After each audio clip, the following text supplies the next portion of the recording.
கிறிஸ்து இயேசுக்குள் மிகவும் அன்பாய் அழைக்கப்பட்ட அன்புக்குரிய சகோதர சகோதரிகளே, உங்கள் யாவருக்கும் நமது ஆண்டவராய் இயேசு கிறிஸ்துவின் நாமத்தினாலே கிருபையும் சமாதானமும் உண்டாவதாக என்ற அன்பின் வாழ்த்துதலோடு இந்த நாளிலும் தேவன் கிருபையாய் இந்த ஜூம் வாயிலாக நம்மை தேவன் கூட்டி சேர்த்திருக்கிறார். மீண்டுமாய் நாம் பிதாவாகிய தேவனுக்கு குமாரன் மூலமாக நன்றிகளை ஸ்தோத்திரங்களை ஏறெடுத்துக் கொண்டு இந்த நாளிலும் நாம் இந்த ஒரு ரூத்தின் சரித்திரம் என்ற ஒரு பாடத்திற்குள்ளாக நாம் கடந்து செல்லலாம். அன்புக்குரிய சகோதர சகோதரிகளே, வேதத்தில் இருக்கக்கூடிய அநேக முக்கியமான ஒரு கதாபாத்திரங்கள்ல ஒரு அருமையான ஒரு ஸ்திரீ யாருன்னு சொல்லி பாக்குறோம்னா ரூத்.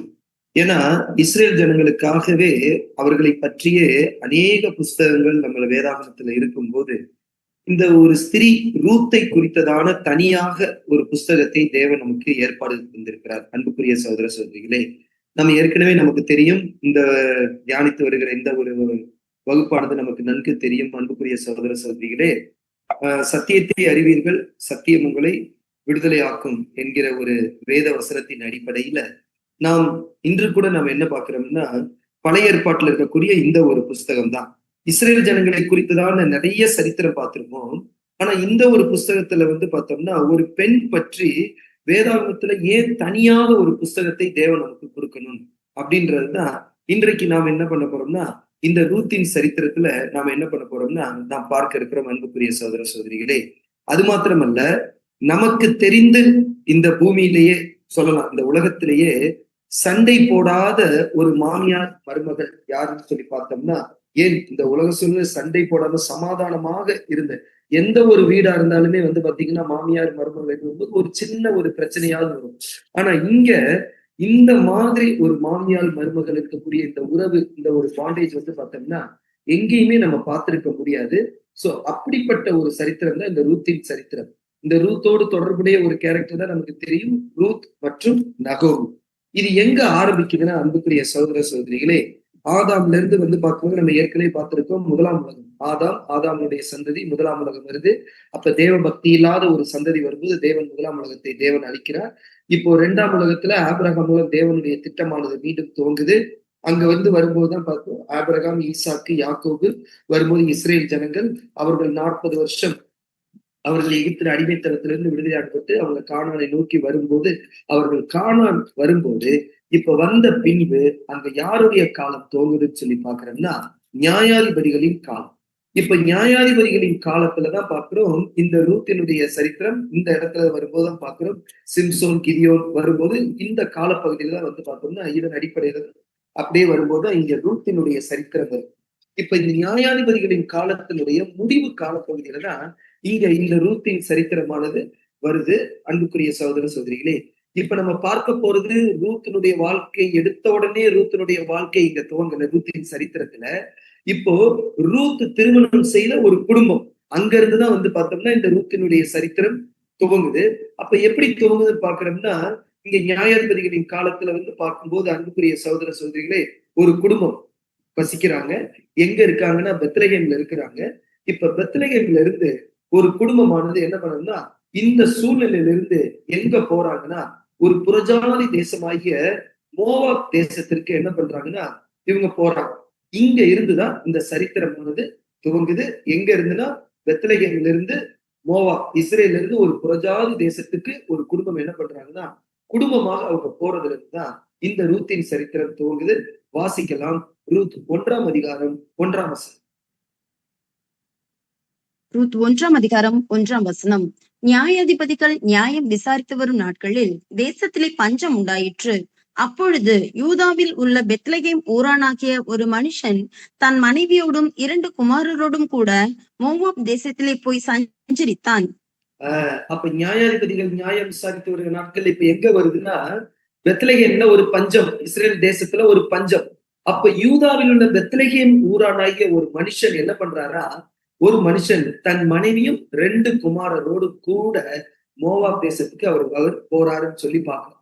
அப்போ அந்த ஒரு மனுஷன் யார் அப்படின்னு சொல்லி பார்க்கும்போது, அந்த ஒரு மனுஷன் யாருன்னு பார்க்கும்போது எலிமெலேக். அவர் தான் என்ன பண்றாருன்னா, தன்னுடைய மனைவி நகோமி மற்றும் தன்னுடைய 2 மகன்கள் மக்லோன் மற்றும் கிலியோன், இவங்களோட தான் என்ன பண்றாருன்னு சொல்லி பாக்குறோம்னா, அவர் பெத்லகேம் இஸ்ரேல் தேசத்திலிருந்து மோவாப் தேசத்துக்கு என்ன பண்றாருன்னா, மோவாப் தேசத்துக்கு அவங்க போறாங்க. ஏன்னா இங்க என்ன வந்துருச்சுன்னு பார்த்தோம்னா, தேசத்திலே பஞ்சம் உண்டாயிற்று. ரைட். இதை நம்ம புரிஞ்சுக்கிறோம். அப்ப இஸ்ரேல் தேசத்துல ஒரு பஞ்சம், அந்த மனிதன் எலிமெலேக்கு தன் மனைவி நகோமி தன்னுடைய குமாரர்கள் மக்லோன் கிலியோனோடு அவர் மோவாப் தேசத்துக்கு போறார். அப்ப போனதுக்கு பின்பு, இவங்க மோவாப் தேசத்துக்கு போனதுக்கு பின்பு என்ன நடக்குதுன்னா 4ஆம் வசனம், 1ஆம் அதிகாரம் 4ஆம் வசனம். இவர்கள் மோவாபியரில் பெண் கொண்டார்கள். அவர்களில் ஒருத்தி பேர் ஓர்பால், மற்றவள் பேர் ரூத். அங்கே ஏறக்குறைய 10 வருஷம் வாசம் பண்ணினார்கள். இப்ப இஸ்ரேல் தேசத்திலிருந்து அவங்க மோவாப் தேசம் ஒரு புறஜாதி தேசத்துக்கு போன உடனே, ஆனா போறதுக்கு என்ன காரணம்? பஞ்சம். இவங்க போறாங்க. போனதுக்கு பின்னாடி இவர்கள் மோவாபியர் எந்த தேசம் மோவாப் தேசத்துக்கு போய் சென்று சேர்றாங்களோ அந்த புறஜாதி தேசத்துல தன்னுடைய 2 குமாரர்கள் மக்லோன் மற்றும் கிலியோனுக்கு என்ன பண்றாங்க? பெண் எடுக்கிறாங்க, திருமணம் செய்யறாங்க. அதுல ஒரு மருமகள் பேர், ஒருத்தி பேர் ஓர்பால், மற்றவள் பேர் ரூத். இப்ப 4 பேர் இருக்கிற குடும்பம் இப்ப எத்தனை பேர் ஆகுதுன்னா 6 பேர் ஆகுது. அப்ப ஒரு மருமகள் ஓர்பால், இன்னொரு மருமகள் ரூத். அங்க ஏறக்குறைய 10 வருஷம் மோவாப் தேசத்துல இவர்கள் என்ன பண்றாங்கன்னா வாசம் பண்றார்கள்.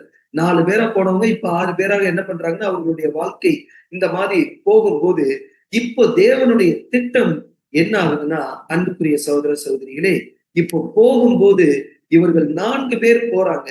போய் இவர்கள் மோவாப் தேசத்துல பெண் கொள்றாங்க. ஆனால் தேவனுடைய திட்டம் என்ன நடக்குதுன்னா, போன அந்த தேசத்தில் இங்கிருந்து போன அந்த மனுஷன், அந்த குடும்பத்தினுடைய தலைவனாக இருக்கக்கூடிய எலிமெலேக்கு மரிக்கிறார். அவர் மாத்திரம் மரிக்கல. அன்புக்குரிய சகோதர சகோதரிகளே, என்ன நடக்குன்னா அவருடைய 2 குமாரர்களுமே மக்லோன் மற்றும் கிலியோன் மற்றும் இந்த 3 ஆண்களுமே என்ன பண்றாங்கன்னா மரிச்சிடறாங்க.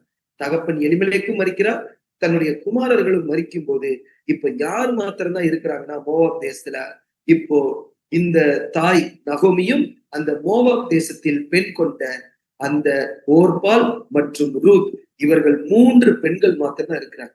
பாருங்க, ஒரு குடும்பம் இஸ்ரேல்ல இருந்து பெத்லகேம்ல இருந்து மோவாப் தேசத்துக்கு போறாங்க. அவங்க போனதுக்கு காரணம் நம்ம இப்பதான் படிச்சோம், பஞ்சம். ஆனா இந்த பஞ்சத்துல போய் இவர்கள் புறஜாதி தேசத்துல இவங்க திருமணம் செஞ்சு இவர்கள் வாழ்க்கை நெடுநாள் கூட போல, தகப்பனும் மரிக்கிறார். அந்த 2 குமாரன் மரிக்கும் போது இந்த குடும்பத்தினுடைய சூழ்நிலை தனியாக நகோமி, ஓர்பால் மற்றும் ரூத் இவங்க மட்டும்தான் இருக்காங்க. அன்புக்குரிய சகோதர சகோதரிகளே, இப்பதான் இப்படி இந்த மாதிரி ஒரு சூழ்நிலையில தான் நாம் தேவனுடைய திட்டம் என்னவாக இருக்கும் நம்ம பார்க்கும்போதுதான் ஏன் இந்த 3 ஆண்கள் மரிக்கணும், அடுத்து ஏன் இவர்கள் ஃபர்ஸ்ட் அந்த மரிக்கிறதுக்கு முன்னாடியே நமக்கு ஒரு கேள்வி வருது, ஏன் இவர்கள் பஞ்சம் வரும்போது இவர்கள் புறஜாதி தேசத்துக்கு போனது தவறா, இல்ல இவர்கள் பஞ்சம் வந்து போனதும் தவறா அப்படின்னு சொல்லும் போது இவர்கள் ஏன் புறஜாதி தேசத்துக்கு போனாங்க, அப்ப பஞ்சத்தில் புறஜாதி தேசம் போனது தவறா அப்படின்னு சொல்லும் போது இந்த இடத்துல இவர்கள் தேவனுடைய கட்டளையை இவர்கள் மறந்திருக்கிறார்கள். அன்புக்குரிய சகோதர சகோதரிகளே, அப்படி என்ன ஒரு கட்டளையை இவர்கள் மறந்திருக்கிறார்கள்? வாசிக்கலாம். லேவியராகமம் 26ஆம் அதிகாரம் 3 மற்றும் 4ஆம் வசனம். லேவியராகமம் 26ஆம் அதிகாரம் 3 மற்றும் 4ஆம் வசனங்கள். நீங்கள் என் கட்டளைகளின்படி நடந்து என் கற்பனைகளை கைக்கொண்டு அவைகளின்படி செய்தால் நான் ஏற்ற காலத்தில் உங்களுக்கு மழை பெய்ய பண்ணுவேன். பூமி தன் பலனையும் வெளியில் உள்ள மரங்கள் தங்கள் கனிகளையும் கொடுக்கும். அன்புக்குரிய சகோதர சகோதரிகளே, லேவியராகமம் 26ஆம் அதிகாரம் 3 மற்றும் 4ஆம் வசனம் சொல்லுது, நீங்கள் என் கட்டளைகளின்படி நடத்தி என் கற்பனைகளை கை கொண்டு அவைகளின்படி செய்தால், நான் என்னுடைய கட்டளைகளுக்கு நீங்கள் கீழ்ப்படிந்தால் மட்டும் போதும். இப்போ நான் உங்களுக்கு என்ன பண்ணுவேன், நான் ஏற்ற காலத்தில் உங்களுக்கு மழையை பெய்ய பண்ணுவேன், பூமி தன் பலனையும் வெளியில் உள்ள மரங்கள் தங்கள் கனிகளையும் கொடுக்கும். அப்படின்னா இந்த இஸ்ரேல் ஜனங்கள் எகிப்துல அடிமைகளா இருந்து இவர்களை தேவன் 40 வருஷம் வனாந்தரத்துல கொண்டு போய் கானான் தேசத்துல கொண்டு போய் சேர்க்கிறார்னா, இப்போ அந்த கானான் தேசம் எப்படிப்பட்ட தேசம்? அது வாக்குத்தத்தம் பண்ணப்பட்ட தேசம், அது பாலும் தேனும் ஓடுகிற தேசம். அப்படின்னா ஒரு குறைவும் இல்லாத தேசத்துல இப்போ ஒரு பஞ்சம் வந்திருக்கு. அப்படின்னா இவர்கள் எதை மறந்தார்கள்னா, தேவன் தங்களுக்கு கொடுத்த அந்த ப்ராமிஸ், அதை என்ன பண்ணிட்டாங்கன்னா அந்த வாக்கு தத்தத்தை என்ன பண்ணிட்டாங்க, இவர்கள் மறந்துட்டாங்க. அப்போ பஞ்சம் இங்க வந்திருக்குன்னா இவர்கள் யாரை நோக்கி பார்த்திருக்கணும்னா தேவனை நோக்கி பார்த்திருக்கணும். இதே வசனம் தான் உபாகமம் 8ஆம் அதிகாரத்துல கூட நம்ம பார்க்கும்போது, என் கட்டளையின்படி நீ கை கொண்டு நடந்தால் இப்போது சொல்லப்படும் ஆசீர்வாதங்கள் எல்லாம் உங்கள் மீது பலிக்கும். நீ போகையிலும் ஆசீர்வதிக்கப்பட்டிருப்பாய், வருகையிலும் ஆசீர்வதிக்கப்பட்டிருப்பாய், நீ மாப்பிசைகிற தொட்டியும் ஆசீர்வதிக்கப்பட்டிருக்கும்னு தேவன் என் கட்டளைகளுக்கு நீங்கள் கீழ்ப்படிந்தால் எப்பொழுதும் உங்களுக்கு என்னதான் இந்த மாதிரி பூமி தன் பலனை தரும்னு எல்லாம் சொல்லியிருக்கும் போது தேவன் ஒரு கட்டளையாகவே இதை கொடுத்திருக்கிறார். அப்படி கட்டளையாகவே தேவன் கொடுத்திருக்கும் போது ஏன் நாம் இருந்த தேசத்துல பஞ்சம் என்பதை இவர்கள் மறந்தார்கள். ஏன்னா ஏற்ற காலத்தில் எது கரெக்டான சீசனோ அந்த சீசன்ல இப்ப உங்களுக்கு தேவன் என்ன பண்ணுவார்? மழை பெய்யும், விவசாயி விதைக்கணும், அறுக்கணும். நீங்க மழையை பார்க்காதீங்க, நான் உங்களுக்கு இதை ஒரு கட்டளையாவே கொடுத்திருக்கிறேன். பூமி தன் பலனை தந்தே தீரும், மரங்கள் தன் கனியை என்ன பண்ணுமா? அது கொடுத்தே தீரும் அப்படின்னு சொல்லும் போது இவர்கள் ஏன் தேசத்தில் பஞ்சம் என்பதை மறந்து இவர்கள் என்ன பண்றோம்னா அதை யோசிக்காமல் இவர்கள் என்ன பண்ணிட்டாங்கன்னா இவர்கள் மோவாப்பை நோக்கி ஒரு புறஜாதி தேசத்துக்கு இவங்க போயிடுறாங்கன்னு சொல்லி பாக்குறோம். அடுத்த வசனம் லேவியராகமம் 26:20 வசனம் என்ன சொல்லுதுன்னா, லேவியராகமம் 26ஆம் அதிகாரம் 20ஆம் வசனம், உங்கள் பலன் விருதாவிலே செலவழியும், உங்கள் தேசம் தன் பலனையும் தேசத்தின் மரங்கள் தங்கள் கனிகளையும் கொடுக்க மாட்டாது. அப்ப தேசத்துல ஒரு பஞ்சம் வருதுன்னா இவர்கள் ஏதோ தேவனுடைய கட்டளை என்ன பண்ணிருக்காங்க? இவங்க மீறி இருக்காங்க, அதனால பஞ்சம் வந்திருக்கு. அப்ப இவர்கள் தேவனை நோக்கி பார்த்திருந்தாங்கன்னா நிச்சயமாக தேவன் என்ன பண்ணிருப்பார்? மழையை பெய்ய பண்ணிருப்பார். இது என்னுடைய கட்டளைக்கு கீழ்ப்படியாமல் நீங்க எவ்வளவு முயற்சி செஞ்சாலும், எவ்வளவு நீங்க பலன் கொடுத்து நீங்கள் விதைச்சாலும் அது என்ன ஆகுதுன்னா அது விருதாவாக தான் செலவழியும். உங்கள் தேசம் தங்கள் பலனையும் தேசத்தின் மரங்கள் தங்கள் கனிகளையும் என்ன பண்ணாது? அது கொடுக்க மாட்டாது என்கிற கட்டளையை தான் தேவன் இந்த இடத்துல கொடுத்திருக்கிறார். அன்புக்குரிய, நீங்கள் கீழ்ப்படியவில்லை என்றால் அந்த ஈண்டு உங்களுக்கு வராது, உங்க கைக்கு சேராது. அப்ப மரங்கள் தன் கனிகளையும் தராதுன்றதுதான் இன்னொரு வசனத்துல கூட நம்ம அதை ப்ரூவ் பண்ணலாம். 2 நாளாகமும் 7ஆம் அதிகாரம் 13 மற்றும் 14ஆம் வசனம். 2 நாளாகமும் 7ஆம் அதிகாரம் 13 மற்றும் 14ஆம் வசனங்கள், நான் மழை இல்லாதபடிக்கு வானத்தை அடைத்து, அல்லது தேசத்தை அழிக்க வெட்டுக்கிளிகளுக்கு கட்டளையிட்டு, அல்லது என் ஜனத்துக்குள் கொள்ளை நோயை அனுப்பும் போது என் நாமம் தரிக்கப்பட்ட என் ஜனங்கள் தங்களை தாழ்த்தி ஜெபம் பண்ணி என் முகத்தை தேடி தங்கள் பொல்லாத வழிகளை விட்டு திரும்பினால், அப்பொழுது பரலோகத்தில் இருக்கிற நான் கேட்டு அவர்கள் பாவத்தை மன்னித்து அவர்கள் தேசத்துக்கு சேமத்தை கொடுப்பேன். அன்புக்குரிய சகோதர சகோதரிகளே, தேவன் என்ன சொல்லிட்டாருன்னா, என் கட்டளைகளுக்கு கீழ்ப்படிந்திருந்தால் எல்லா ஆசீர்வாதங்களும் பூமி தன் பலனை உங்களுக்கு தான் கொடுக்கும். ஒருவேளை நீங்க தேவனுடைய கட்டளைக்கு கீழ்ப்படியாமல் போனாலும் கூட பயிர் அறுவடைக்கு ரெடியா இருக்கும். இங்க சொல்லிட்டாரு, நான் மழை இல்லாதபடி வானத்தை அடைத்து தேசத்தை அடிக்க வெட்டுக்கிளிகளுக்கு என்ன பண்ணுவேன்? நான் கட்டளையிடுவேன், கொள்ளை நோயை அனுப்புவேன் சொல்லும் போது அறுவடைக்கு ரெடியா இருக்கும். நீங்க நினைச்சிருப்பீங்க நம்ம நாளைக்கு அறுவடை செய்திடலான்னு. அப்படி இருந்து என் கட்டளைகளுக்கு நீங்க கீழ்ப்படியாட்டி நான் என்ன பண்ணுவேன்னா பஞ்சம் வெட்டுக்கிளிகள், லட்சக்கணக்கான கோடிக்கணக்கான வெட்டுக்கிளிகள் அந்த விளைச்சல் உங்கள் கைக்கு சேராதபடி என்ன பண்ணிடுவேன்? நான் கொள்ளை நோயை நான் அனுப்பிச்சிருவேன், வெட்டுக்கிளிகளுக்கும் நான் என்ன பண்ணிடுவேன்? நான் கட்டளை கொடுத்துருவேன் சொல்லும் போதுதான் இப்போ முதல் இவர்கள் செய்த தவறு. பஞ்சம் வரும்போது இவர்கள் தேவனை நோக்கி பார்த்து அவருடைய முகத்தை நோக்கி பார்த்து தாழ்த்தி ஜெபம் பண்ணி இவர்கள் என்ன தவறான வழிகளை போனாங்களோ அதை திருப்பி மீண்டும் தேவனிடத்துல வந்திருந்தா நான் உங்கள் தேசத்துக்கு என்ன கொடுப்பேன்னு சொல்லியிருக்காருன்னா சேமத்தை கொடுப்பேன் அப்படின்னு சொல்லியிருக்கிறார். ஏற்கனவே நம்ம சொன்னபடி உபாகம் 28லயும் அதேதான்.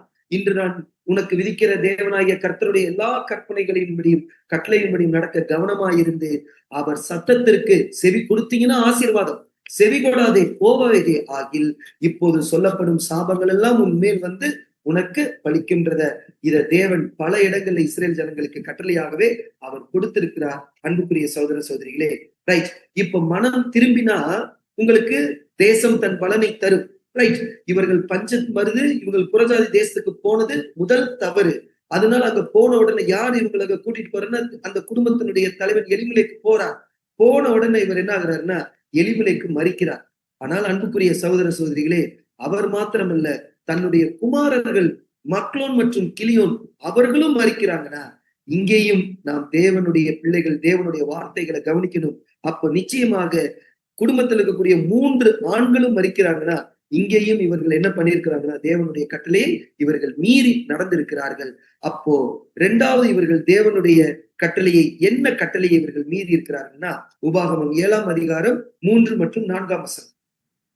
உபாகமம் 7:3-4 அவர்களுடைய சம்பந்தம் களவாயாக உன் குமாரத்திகளை அவர்கள் குமாரருக்கு கொடாமலும் அவர்கள் குமாரத்திகளை உன் குமாரருக்கு கொள்ளாமலும் இருப்பாயாக. என்னை பின்பற்றாமல் அந்நிய தேவர்களை சேவிக்கும்படி அவர்கள் உன் குமாரரை விலக பண்ணுவார்கள்.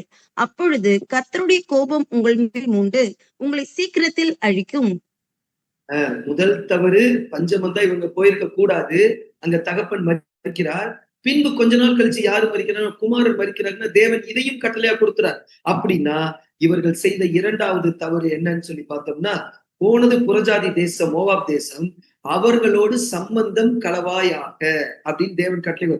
நீ போனாலும் புறஜாதி தேசத்தோட சம்பந்தம் கூடாது, பெண் எடுக்கக்கூடாது. ஒருவேளை குமாரர் இருந்தாங்கன்னா வெளியே பெண் எடுக்கக்கூடாது. குமாரத்திகள் இருந்தாங்கன்னா அங்க இருந்து என்ன பண்ணுது? ஆண்களை என்ன பண்ணக்கூடாது? திருமணம் செய்யக்கூடாது. ஏன்னா இத பிரதான கட்டளையா கொடுத்திருக்கிறார். ஏன்னா அவர்கள் புறஜாதி தேசத்தார். உங்களை தேவனை விட்டு என்ன பண்ணிடுவாங்க?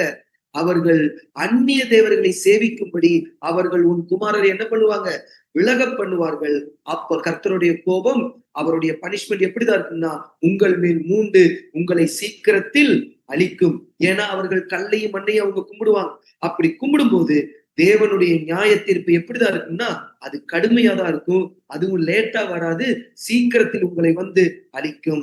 அன்புக்குரிய சகோதர சகோதரிகளே, அதை இன்னும் தேவன் எப்படி கொடுத்துறாருன்னா, ஆமோஸ் தீர்க்கதரிசி மூலமா, பூமியின் வம்சங்களுக்குள்ளும் உங்களை மாத்திரம் அறிந்து கொண்டேன். யார? இஸ்ரேல் ஜனங்கள். பூச்சக்கரத்து குடிகளில் திரட்சியான ஜனங்கள் என்று உங்களை நான் தெரிந்து கொள்ளவில்லை.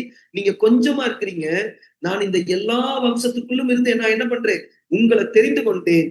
அப்படின்னா நீங்க தான் என் சொந்த சம்பத்துன்னு சொல்லி இருக்கிறார். அப்படி இருக்கும்போது நீங்கள் தேவனை விட்டு வழி விலகி போனீங்கன்னா, ஆகையால் உங்களுடைய எல்லா அக்கிரங்கள் நிமித்தம் உங்களை நான் என்ன பண்ணவும் செய்வேன்னா, உங்களை நான் தண்டிக்கவும் செய்வேன் அப்படின்னு தேவன் கட்டளை கொடுத்துட்டார். அன்புக்குரிய சகோதரர், அப்ப நமக்கு 2 தண்டனை. எலிமெலேக்கு மரித்ததுக்கு என்ன ஏன் காரணம்னா, புறஜாதி தேசம் போனது.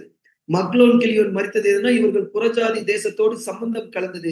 இதனாலதான் இவர்கள் என்ன பண்றாங்கன்னா, அவர்கள் வீட்டில் இருக்கிற ஆண்கள் 3 என்ன பண்றாங்க? மரிக்கிறாங்க. இப்போ யார் மட்டும் இருக்கிறாங்கன்னா, இங்கே நகோமி, ஓர்பால் மற்றும் ரூத் மட்டும்தான் இருக்காங்கன்னு சொல்லி பார்க்கணும். அப்படின்னா தேவன் ஏன் புறஜாதி தேசத்தோடு இவங்க சம்மந்தம் கலக்கக்கூடாதுன்னு சொன்னாங்கன்னா நமக்கு நல்லா தெரியும். நம்ம இஸ்ரேல் தேசத்துக்குரிய முதல் ராஜா யாருன்னு பாக்குறோம்னா, யாரு? சவுல். அடுத்து யாரு? தாவீது, சாலமோன். இவர்களுக்கு பின்பு இப்போ சாலமோன் பாத்தீங்கன்னா அவர் என்ன பண்றாருன்னா, 300 அவருக்கு 1000 மறுமனையாட்டிகள், 300 மனைவிகள், 700 மறுமனையாட்டிகள் வரும்போது இவர்கள் என்ன பண்றாங்கன்னா, இவர்கள் வந்து தாவீதனோட குமாரனாக இருந்தாலும் சாலமோனை என்ன பண்றாங்கன்னா, தேவனை விட்டு வழிவிலக பண்ணி அவர் விக்கிரக தோப்புகளை கட்டும் போது மூளைக்கும் பாகாலுக்கும் என்ன பண்றாங்கன்னா, அந்நிய தெய்வங்களுக்கு இப்ப சாலமோனை அவர்கள் திருப்புறாங்க. அதனாலதான் நீங்க என்ன பண்ணக்கூடாதுன்னா, புறஜாதிகளோடு சம்பந்தம் கலக்க கூடாது அப்படின்னு சொல்ற. அப்போ அப்படி இருக்கும்போது இப்ப இவர்களுடைய குடும்பத்தினுடைய நிலைமை என்ன கண்டிஷன்னா, ஆண்கள் மறிச்சிடறாங்க. யார் மாத்திரம் இருக்காங்கன்னா, நகோமி, ஓர்பால் மற்றும் கிளியோன் தான். இப்போ நகோமி கூட 2 மகன்களை பெற்றெடுத்து ஒரு பஞ்சம் வந்து ஒரு தேசத்துக்கு போய் தன்னுடைய கணவனும் மறிச்சு 2 குமாரர்கள் மறிச்சு ஒரு ஒரு என்ன சொல்றதுன்னா ஒரு வயது முதிர்வுல இருக்கிறாங்க. ஆனா இந்த 2 மருமகளும் என்ன தவறு செஞ்சாங்க? இவர்கள் போய் என்ன பண்றாங்க? மோவாப் தேசத்துல போய் ஓர்பாலையும் ரூத்தையும் மனம் முடிக்கிறாங்க. இப்ப கணவனை இழந்து இந்த 2 ஸ்திரிகளும் இளம் வயதுல அவங்க இருக்கும்போது இந்த நகோமி இந்த பெண்ணுக்கு ஒரு நல்ல எண்ணம் வருது, சில ஆலோசனைகள் வருது. இப்ப என்ன பண்றாங்கன்னா, இது புறஜாதி தேசம், நீங்க சின்ன வயது, சின்ன பொண்ணா இருக்கீங்க, நான் வயதாயிட்டேன். ஏன்னா புறஜாதிகள் அவர்கள் வந்து அந்நிய தேவர்களை வழிபடும் போது அவர்கள் அநேக திருமணம் பண்ணிக்கலாம். இப்ப இந்த நகோமி என்ன சொல்றாங்கன்னா, தன்னுடைய மருமகள்கள் 2 பேர்த்திட்டையும் என்ன சொல்றாங்கன்னா, நான் என்னுடைய தேசத்துக்கு போறேன். நீங்க 2 பேரும் என்ன பண்ணுங்கன்னா, உங்களுடைய வாழ்க்கையை என்ன பண்ணுங்க, உங்களுடைய இஷ்டத்துக்கு உங்களுக்கு என்ன மனநிலை இருக்குதோ அதற்கு ஏற்றபடி உங்களுடைய வாழ்க்கையை என்ன பண்ணுங்க, நீங்க அமைத்துக் கொள்ளுங்கள் அப்படின்னு சொல்லும் போது, அன்புக்குரிய சகோதர சகோதரிகளே, இப்படி ஒரு சூழ்நிலை இருக்கும்போது இவங்க இவங்க ஏன் இவங்க வந்து தன்னுடைய வாழ்க்கையை இழந்து தன்னுடைய மருமகள்கள் 2 பேரும் இப்படி இருக்கணும்னு சொல்லும் போது இப்பதான் என்ன நடக்குதுன்னா, வாசிக்கலாம். ரூத் 1ஆம் அதிகாரம் 14ஆம் வசனம். அப்பொழுது அவர்கள் சத்தமிட்டு அதிகமாய் அழுதார்கள். போனாள். ரூத்தோ அவளை விடாமல் பற்றி கொண்டாள். இப்ப இந்த நகோமி சொல்றாங்க, நீங்க உங்களுடைய வாழ்க்கையை பார்த்துங்கன்னு சொல்லும் போது அவர்கள் இருவருமே என்ன பண்றாங்கன்னா தன்னுடைய மாமியார் மேல வந்து அதிக அன்பு. அப்போது அவர்கள் சத்தமிட்டு என்ன பண்றாங்க, 2 பேருமே அதிகமாய் அழுதார்கள். ஓர்பால் மற்றும் ரூத் 2 பேருமே அழுகுறாங்க. ஆனா ஒரு ஸ்டேஜ்ல அழுது முடிஞ்சதுக்கு அப்புறம் ஓர்பால் தன் மாமியை முத்தமிட்டு போனாள். கவனிங்க அன்புக்குரிய சகோதர சகோதரிகளே. அப்ப என்ன பண்றாங்க, அழுகுறாங்க. ஆனா ஓர்பால் ஒரு முடிவு எடுத்துட்டாங்க. ஏன்னா என்னை பார்த்து இந்த ஒரு வார்த்தை சொன்னீங்களே, ஆனா நீங்க போறீங்க, உங்களுடைய தேசத்துக்கு போறீங்க. ஆனா தன் மாமியை முத்தமிட்டு என்ன பண்றாங்க, அந்த ஓர்பால் சென்று விட்டாங்க. ஆனால் ரூத்தோ அவளை யார நகோமிய விடாமல் பற்றி கொண்டாள். ஏன்னா இப்போ தன் மாமியை முத்தமிட்டுனா ஒரு கொஞ்சம் ஃபீலிங் இருக்கு, அவங்களுக்கு மனசு கஷ்டம் இருக்கு. ஆனா அது கஷ்டம் வந்து எது வரைக்கும்னா கொஞ்ச நேரம் தான். அதுக்கப்புறம் அவங்க என்ன பண்ணிட்டாங்க, முத்தமிட்டு போயிட்டாங்க. ஆனா ரூத் விடாமல் பற்றி கொண்டாள். நான் எதுக்கு என்னுடைய வாழ்க்கையை நான் தொலைச்சிருக்கணும்? நீங்க சொல்றது கரெக்ட். ஆனா நான் இளம் வயதுல இருக்கும்போது நான் என்ன பண்றேன்னா உங்களை பிரியறது கஷ்டம் தான். ஆனா இருந்தாலும் நான் என்ன பண்றேன்னா எனக்குன்னு ஒரு வாழ்க்கையை நான் அமைச்சுக்கிறேன்னு சொல்லிட்டு ஓர்பால் சென்றுறாங்க. இப்போ ரூத் என்ன பண்றாங்கன்னா விடாமல் பற்றி கொண்டாள். நல்லா கவனிக்கணும், ரூத் யாரு, ஓர்பால் 2 பேருமே மோவாப் தேசத்துல உள்ள ஸ்திரீகள், புறஜாதி ஸ்திரீகள் தான். ஆனா அப்படி இருக்கும் போது இப்போ அடுத்து ரூத்தினுடைய வார்த்தை என்னவா இருக்குன்னு வாசிக்கலாம். ரூத் 1ஆம் அதிகாரம் 16. 16ஆம் வசனம். அதற்கு ரூத், நான் உம்மை பின்பற்றாமல் உம்மை விட்டு திரும்பி போவதை குறித்து என்னோட பேச வேண்டாம். நீ போகும் இடத்திற்கு நானும் வருவேன், நீ தங்கும் இடத்திலே நானும் தங்குவேன். உம்முடைய ஜனம் என்னுடைய ஜனம், உம்முடைய தேவன் என்னுடைய தேவன். என்ன மாதிரி ஒரு வார்த்தை பாருங்க, ரூத்தினுடைய வாயிலிருந்து வருது. இத நகோமி சற்றும் எதிர்பார்த்திருக்க மாட்டாங்க. ஏன்னா அவங்களுக்கு என்ன ரியாக்ஷன் பண்றது, ஏன்னா ஒரு புறஜாதி தேசத்து பெண், தேவன் யாருன்னு தெரியாது, கடவுள் யாருன்னு தெரியாது, தேவனுடைய திட்டம் தெரியாது, பிரமாணங்கள் எதுவும் தெரியாது. இவங்களும் ஓர்பால் மாதிரி என்ன பண்ணிருக்கலாம், முத்தமிட்டு போயிருக்கலாம். ஆனா அதற்கு ரூத், நான் உம்மை பின்பற்றாமல், நகோமியை பார்த்து சொல்றாங்க, உங்களை பின்பற்றாமல் நீங்க சொன்னீங்கல்ல நீங்க போங்கன்னு சொல்லி, உம்மை விட்டு திரும்பி போவதை குறித்து என்னோட பேச வேண்டும். இனிமே இந்த மாதிரி ஒரு வார்த்தை என்ன பண்ணிடாதீங்க, தயவு செஞ்சு என்கிட்ட என்ன பண்ணிடாதீங்க, நீங்க பேசிடாதீங்க. நீர் போகும் இடத்திற்கு நானும் வருவேன், நீங்க எங்க போனாலும் நான் வருவேன். ரைட், இது கூட ஓகே. ஆனா அடுத்த வார்த்தை, நீர் தங்கும் இடத்திலே நான் என்ன பண்ணுவேன், நான் தங்குவேன். ஏன்னா அது வீடா இருக்கட்டும், இல்ல வந்து அது ஒரு குடிசையா இருக்கட்டும், இல்ல ஒரு நிலமா இருக்கட்டும், நீங்க எங்க தங்குறீங்களோ நானும் தங்குவேன். உம்முடைய ஜனம், இந்த ஜனத்தை, தேவனுடைய ஜனம் இஸ்ரேல் தேசத்தையும் இவங்க பெத்லகேம் பார்த்ததே இல்லை. உம்முடைய ஜனம் என்னுடைய ஜனம், உம்முடைய தேவன் என்னுடைய தேவன். இந்த வார்த்தை தான் அன்புக்குரிய சகோதர சகோதரிகளே. இப்போ எவ்வளவு நாள் கூட இருந்தாங்கன்னு தெரியாது. 10 வருஷம் வாசம் பண்ணினார்கள். எப்ப தன்னுடைய குமாரர்களுக்கு மனம் முடிக்கிறாங்க, அவர்கள் மறிக்கிறாங்க. ஆனா இப்ப ஏன் யார குறிச்சே பேச ஆரம்பிச்சிட்டாங்கன்னா, ரூத் வந்து பார்க்கும்போது அந்த ஸ்திரீ தேவனை குறித்து, இஸ்ரேலின் தேவனை குறித்து அவங்க சொல்லும் போது, உம்முடைய தேவன் என்னுடைய தேவன். அப்படி பார்க்கும்போது அன்புக்குரியது, ஏதோ ஒரு வகையில இவங்க என்ன பண்ணிட்டாங்கன்னா ரூத் தேவனை பிடிச்சிட்டாங்க. இப்போ இந்த ஒரு வார்த்தை 99.9% எந்த ஒரு மருமகளும் ஒரு மாமியாரை பார்த்து சொல்லக்கூடாத ஒரு வார்த்தை என்ன பண்றாங்கன்னா, உம்முடைய தேவன் என்னுடைய தேவன். அடுத்த வார்த்தை தான் எந்த மருமகளும் சொல்லாத ஒரு வார்த்தைய ரூத் சொல்றாங்க. வாசிக்கலாம் 17ஆம் வசனம். மரணமடையும் இடத்தில் நானும் மரணம் அடைந்து அங்கே அடக்கம் பண்ணப்படுவேன். மரணமே அல்லாமல் வேறு ஒன்றும் உம்மை விட்டு என்னை பிரித்தால் கர்த்தர் அதற்கு சரியாகவும் அதற்கு அதிகமாகவும் எனக்கு செய்ய கடவர் என்றாள். பாருங்க அன்புக்குரிய சகோதர சகோதரிகளே, முதல்ல உம்முடைய ஜனம் என்னுடைய ஜனம், உம்முடைய தேவன் என்னுடைய தேவன். ஆனா இதோட ரூத் நிறுத்தல. அடுத்து உம்முடைய தேவன் என்னுடைய தேவன், தேவனை குறிச்சு ஏதோ ஒரு வகையில பற்றி கொண்டுட்டு, நீர் மரணமடையும் இடத்தில் நீங்க எங்க சாகுறீங்களோ நானும் அங்க சாவேன், அங்கேயே நான் அடக்கப்படப்படுவேன். இனிமே நான் உங்களை விட்டு பிரிதை பத்தி என்ன பண்ண வேண்டாம், பேச வேண்டாம்னு சொன்னவங்க, எது ஒண்ணுதான் நம்மளை பிரிக்கணும்னா மரணம் ஒண்ணுதான். ஒண்ணு நான் மறிக்கணும், இல்லாட்டி நீங்க மறிக்கணும். இந்த மரணம் மட்டும்தான். மரணமே அல்லாமல் வேறொன்றும் உம்மை விட்டு என்னை பிரித்தால் கர்த்தர் அதுக்கு சரியாகவும் அதற்கு அதிகமாகவும் எனக்கு செய்ய கடவுள் சொல்லும் போது, நீங்க சொல்லுங்க அன்புக்குரிய சோறு, நகோமினால என்ன வார்த்தை தன்னுடைய மருமகளை பார்த்து பேசியிருக்க முடியும்? இது அவர்கள் எதிர்பார்க்காது. அப்படி இருக்கும்போது இப்ப என்ன பண்றாங்கன்னா, இந்த வார்த்தை சொன்னதுக்கு அப்புறம் இந்த பெண் என்ன பண்றாங்கன்னா, எதை குறித்துனா தேவனை குறித்தும் மரணத்தை குறிச்சு இவங்க பேசியிருக்கிறாங்க அப்படின்னா, இப்ப சொல்லலாம் இந்த உலகத்திலேயே பெஸ்ட் மாமியார் மருமகள்னா அது யாருன்னா நகோமி மற்றும் ரூத். அப்படின்னா சுயநலத்துல பிரிச்சா தேவன் என்ன பண்ணட்டும் ஜட்ஜ்மெண்ட் கொடுக்கட்டும். நம்மை பிரிக்கணும்னா மரணம் தான் பிரிக்கணும்னு சொல்லும் போது இப்ப நகோமி வேற வழி இல்ல. நகோமி டிசைட் பண்ணிட்டாங்க, சரி வாமா நீ என்னுடனே கூட வா அப்படின்னு சொல்லிட்டு இந்த தேசம் வேண்டாம்னு சொல்லிட்டு இப்ப சொந்த தேசத்துக்கு வர்றாங்க. மீண்டும் யூதயா இஸ்ரேல் தேசத்துக்கு வர்றாங்க, பெத்லகேமுக்கு வர்றாங்க.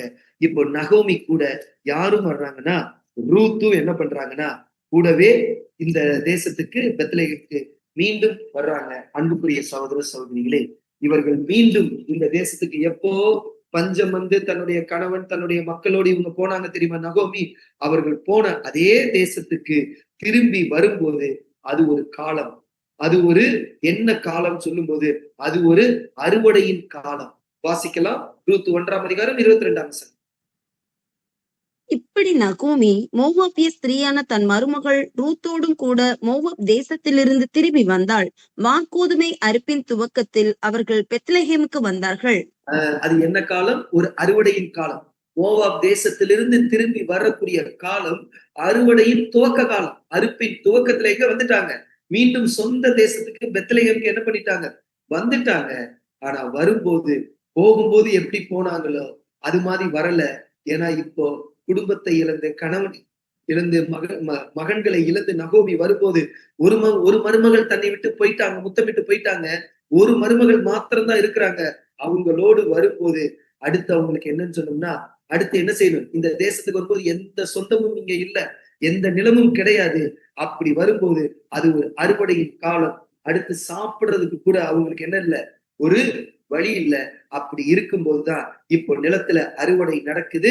அறுவடை நடக்கும்போது தெரியும், போரடிப்பாங்க, தூற்றுவாங்க. இதுதான் அறுவடை காலம். இந்த காலத்துல என்ன பண்றாங்கன்னா சிந்தும் மணிகளை என்ன பண்ணுவாங்க? சிந்தக்கூடிய மணிகளை அந்த தேசத்தில் இருக்கும் யாராவது பொறுப்பாங்க. அப்படி ஒரு நிலைக்குதான் யார் இருக்காங்கன்னா ரூத்தும் மாமி நகோமியும் அவர்கள் இருக்கும் போது, அன்புக்குரிய சகோதர சகோதரிகளே, இந்த தேசத்துல இப்ப அவர்களுக்கு சாப்பிடுறதுக்கு கூட இல்லாம இந்த அறுவடையின் காலத்துல சிந்தக்கூடிய இந்த மணிகளை பொறுக்கிதான் என்ன பண்ண வேண்டியிருக்குன்னா அவர்கள் சாப்பிடக்கூடிய ஒரு நிலையில இருக்கும் போது அங்க ஒரு அறுவடை நடக்குது. அந்த அறுவடையின் நிலம் இவர்கள் வரும்போது அது ஒரு மனிதனுடைய அந்த ஒரு நிலம். அது யாருடைய நிலம்னா அன்புக்குரிய சகோதர சகோதரிகளே, இவர்கள் அந்த அறுவடையின் காலத்துல மணிகளை எடுக்கிறாங்கல்ல, அது யாருடைய நிலம்னா அது ஒரு மனிதன். அது வேற யாரும் அல்ல, அது போவாசனுடைய நிலம். அவர் ஒரு மனிதன். அவர் அந்த தேசத்துல இருக்கக்கூடிய பெத்லகேம் இருக்கக்கூடிய ஒரு செல்வந்தர். அவருடைய நிலம் போவாசனுடைய நிலம். அந்த நிலத்துலதான் இப்போ ரூத் என்ன பண்றாங்கன்னா அந்த சிந்தக்கூடிய அந்த கதிர்கட்டுகளையும் அந்த நெல் மணிகளை என்ன பண்றாங்கன்னா அவங்க எடுத்துதான் அடுத்த வேளை சாப்பாட்டுக்கு அவர்கள் என்னன்னா அவர்கள் உண்ணக்கூடிய ஒரு நிலை. இதைத்தான் தேவன் எப்படி பண்ணிட்டாருன்னா இந்த மாதிரி ஜனங்கள் இருப்பாங்க, திக்கற்று இருப்பாங்க. அப்போ இதுக்காகவே தேவன் ஒரு அரேஞ்ச்மெண்ட் பண்ணி வச்சுட்டார். எப்போ நியாயப்பிரமாணத்திலேயே தேவன் என்ன பண்ணிட்டாருன்னா ஒரு கட்டளையாகவே கொடுத்துட்டார். வாசிக்கலாம் உபாகமம் 10 உபாகமம் 10 அவர் திக்கற்ற பிள்ளைக்கும் விதவைக்கும் நியாயம் செய்கிறவரும் அந்நியன் மேல் அன்பு வைத்து அவனுக்கு அன்னவஸ்திரம் கொடுக்கிறவருமாய் இருக்கிறார். அப்ப தேவன் என்ன பண்றாருன்னா திக்கற்ற பிள்ளைக்கு விதவைக்கும் நியாயம் செய்து அவர்களுக்கு அன்னவஸ்திரம் கொடுக்கிறவருமா இருக்கிறார். அப்போ இவர்கள் மேல தேவன் என்ன பண்றாருன்னா தன்னுடைய அன்பு அவர்களை கண்ணோக்கும் போதுதான் தேவன் இதை கட்டளையா கொடுக்கும் போது லேவியர் ஆகமத்துல என்ன கட்டளை கொடுத்துறாருன்னா 23-22 உங்கள் தேசத்தின் வெள்ளாமை நீங்கள் அறுக்கையில், இங்க அறுவடை பெத்லகேம்ல அறுக்கும் போது வயலின் ஓரத்தில் இருக்கிறத என்ன பண்ணிடாதீங்க, முற்றிலும் நீங்க என்ன பண்ணிடாதீங்க, அறுத்துறாதீங்க. அறுக்காமலும் சிந்தி கிடக்கிற கதிர்களை பொறுக்காமலும் எளியவனுக்கும் பரதேசிக்கும் அவைகளை விட்டுவிட வேண்டும். நான் உங்கள் தேவனாகிய கர்த்தர். இது ஒரு கட்டளையாவே நான் கொடுத்துறேன். நீங்க அறுவடை செய்யும் போது அந்த வயலின் ஓரத்துல இருக்கிறத என்ன பண்ணிடாதீங்க, முழுசா அறுத்துறாதீங்க, அதை அப்படியே விட்டுருங்க. ஏன்னா அது யாரோ ஒரு திக்கற்ற பிள்ளைக்கும் விதவைக்கும் அது போய் சேரணும். சிந்துது பார்த்தீங்களா அந்த கதிர்கள், அதை கூட பொறுக்காதீங்க. அது யாரோ ஒரு எளியவனுக்கும் ஒரு பரதேசிக்கும், இடமே இல்லாத ஒரு பரதேசிக்கும் அவைகளை விட்டுருங்க. ஏன்னா இத சொல்றது யாருன்னா தேவனாகிய கர்த்தர் அப்படின்னு சொல்றார். அப்போ சர்வ லோகத்தையும் உண்டு பண்ண கடவுள் தேவன் என்ன பண்றாருன்னா, இந்த மாதிரி உள்ளவர்களுக்காக, திக்கற்றவர்களுக்கும், விதவைகளுக்கும், எளியவர்களுக்கும் சேரணுன்றதுக்காகவே ஒரு கட்டளையை கொடுக்கிறார். ஏன்னா இது யாருக்காவது பிள்ளைகளுக்கு அது பயன்படும். அப்படிப்பட்ட ஒரு சூழ்நிலையில இங்க ரூத்தும் நகோமியும் வந்து என்ன பண்றாங்கன்னா, அந்த கதிர்கட்டுகளை என்ன பண்றாங்க, அந்த மணிகளை அவர்கள் பொறுக்குறாங்க. ஏன்னா இந்த மாதிரி இரக்கமுள்ள அன்பே உருவான தேவன் தான் என்ன சொல்லிட்டாருன்னா, மிருக ஜீவன்கள் மேல கூட அவர் என்ன அன்பு வைத்து சொல்லியிருக்கிறார். போர் அடிக்கிற மாட்டை என்ன பண்ணிடாதீங்க, வாய் கட்டாதீங்க. நீங்க அறுவடை செய்யும் போது, உழும்போது மாட்டையும் குதிரையும் சேர்ந்து என்ன பண்ணாதீங்க, உழுவாதீங்க அப்படின்னு கட்டளைகள் கொடுக்கிறார். இன்னும் பாருங்க அவருடைய கட்டளைகள் எவ்வளவு அன்பா இருக்குன்னா, உபாகமம் 24:19. உபாகமம் 24ஆம் அதிகாரம் 19ஆம் வசனம். நீ உன் பயிரை அறுக்கையில் உன் வயலிலே ஒரு அரிக்கட்டை மருதியாய் வைத்து வந்தாயானால் அதை எடுத்து வரும்படி திரும்பி போக வேண்டாம். உன் தேவனாகிய கர்த்தர் உன் கை பிரயாசத்திலெல்லாம் உன்னை ஆசிர்வதிக்கும்படி அதை பரதேசிக்கும் திக்கற்ற பிள்ளைக்கும் விதவைக்கும் விட்டு விடுவாயாக. அப்ப ஒரு கதிர்கட்டை மறந்துட்டீங்கன்னா கூட என்ன பண்ணிடாதீங்க, அது மறந்துட்டு வைங்க போயிட்டீங்க, திரும்பி வந்து அதை எடுக்காதீங்க. அது திக்கற்ற பிள்ளைக்கும் விதவைக்கும் விட்டு விடுவார்கள் சொல்லும் போது இப்படி தேவன் கட்டளையை கொடுக்கிறார். அன்புக்குரிய சகோதர சகோதரிகளே, அப்போ இப்போ இந்த கண்டிஷன் பரதேசி திக்கற்ற ஒரு நிலையில தான் நகோமியும் ரூத்தும் இருக்கும்போது, ஏன்னா எதுவுமே நிரந்தரம் இல்லை. இப்ப பசிக்காக ரூத்து போய் என்ன பண்ணணும்னா மணிகளை பொறுக்க போகும்போது அந்த வயல் யாருடையதுன்னு சொல்லி பார்த்தோம், போவாசினுடையது.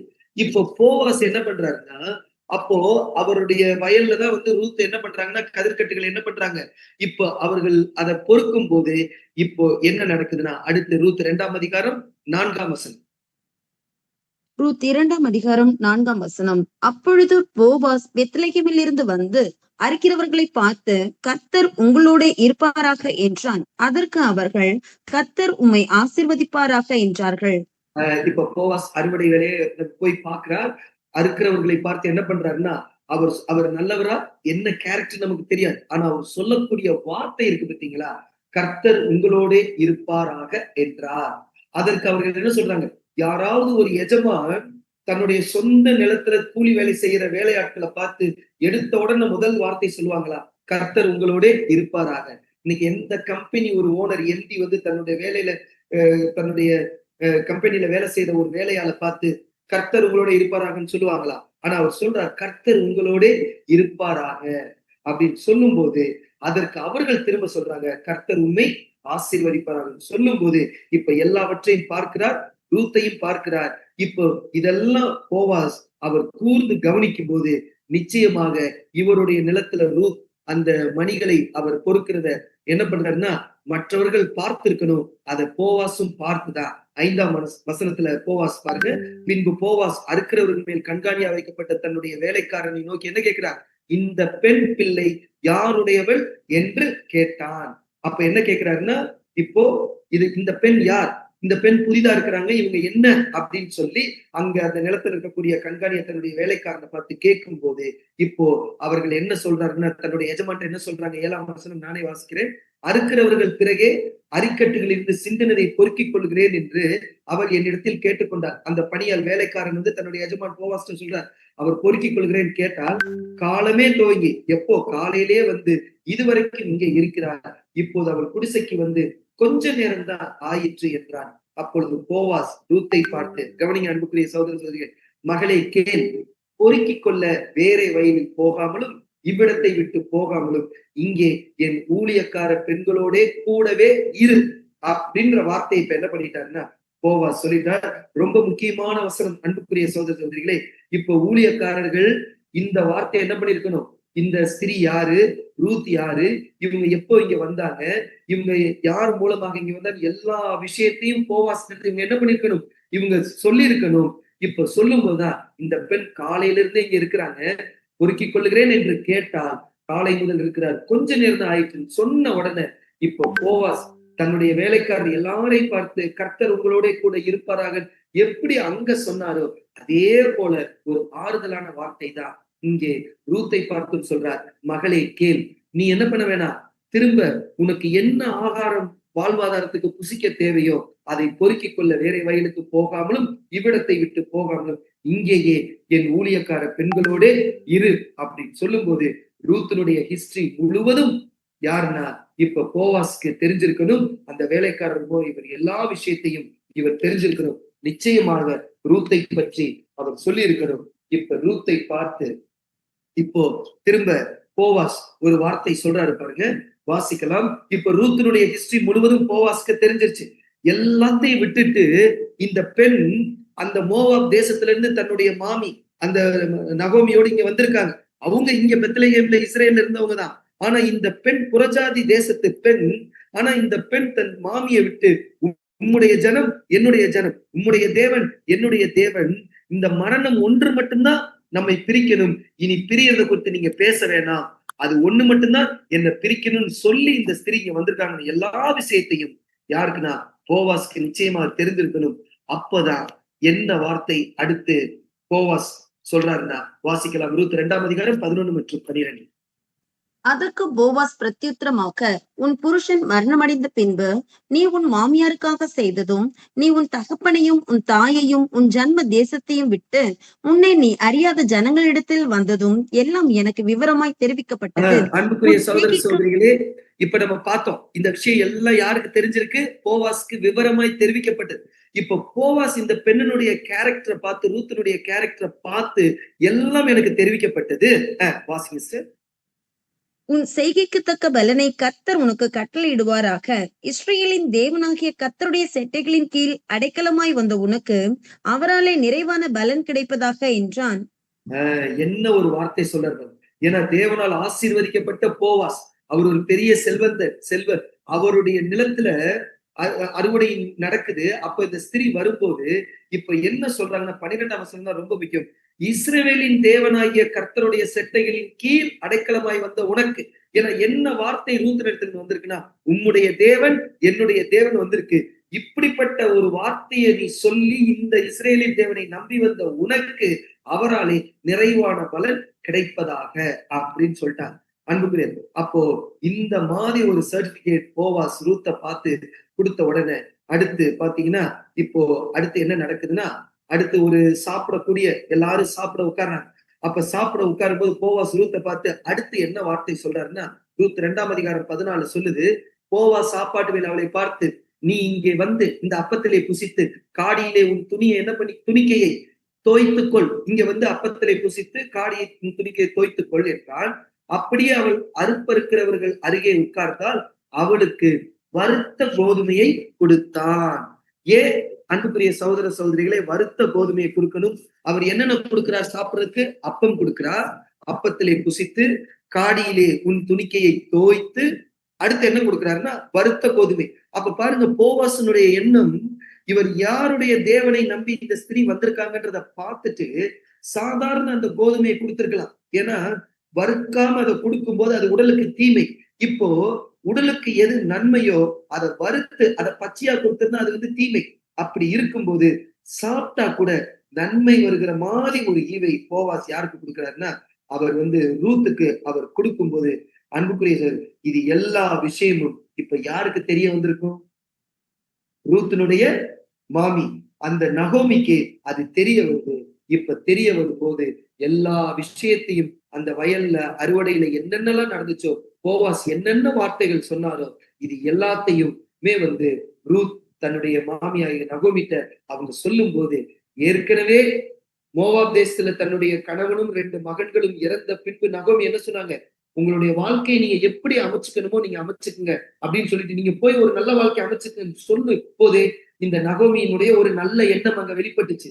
இப்பயும் கூட என்ன பண்றாங்கன்னா இந்த மாமியார் என்ன பண்றாங்கன்னா, நகோமி இப்பயும் இப்படிப்பட்ட ஒரு பெண்ணுக்கு ஒரு நல்ல ஒரு வாழ்க்கையை அமைச்சு கொடுக்க கூடாதா அப்படின்னு நினைச்சுதான் என்ன பண்றாங்கன்னா, இப்போ இவர்கள் மனதுல என்ன பண்றாங்கன்னா, ஏன் இந்த பெண்ணுக்கு ஒரு நல்ல வாழ்க்கை அமைச்சு கொடு, நம்மளுடைய வாழ்க்கை இந்த மாதிரி போயிடுச்சு, இப்போ அவங்களுக்கு ஏன் ஒரு நல்ல வாழ்க்கை அமைச்சு கொடுக்க கூடாது, அந்த வாழ்க்கை யார் கூட இருக்கக்கூடாது, போவாஸ் கூட ஏன் இந்த பெண்ணுக்கு ஒரு வாழ்க்கையை நம்ம அமைச்சு கொடுக்க கூடாதுன்னு சொல்லிட்டு இப்போ போவாஸ் என்ன பண்ணணும்னா ரூத்தை எப்படியாவது ஏற்றுக்கொள்ளணும்னு சொல்லி இப்போ நகோமி என்ன பண்றாங்கன்னா ரூத்துக்கு ஒரு ஆலோசனை கொடுக்குறாங்க. அடுத்த அதிகாரம் துவங்குது, வாசிக்கலாம். ரூத் 3ஆம் அதிகாரம் 3ஆம் வசனம். ரூத் 3 அதிகாரம் 3 நீ குளித்து எண்ணெய் பூசி உன் வஸ்திரங்களை உடுத்திக்கொண்டு அந்த களத்திற்கு போ. அந்த மனுஷன் புசித்து குடித்து தீர்வு மட்டும் அவன் கண்ணுக்கு எதிர்படாமல் இரு. இப்ப என்ன சொல்லுனா, ரூத்துக்கு ஒரு அட்வைஸ் கொடுக்குறாங்க.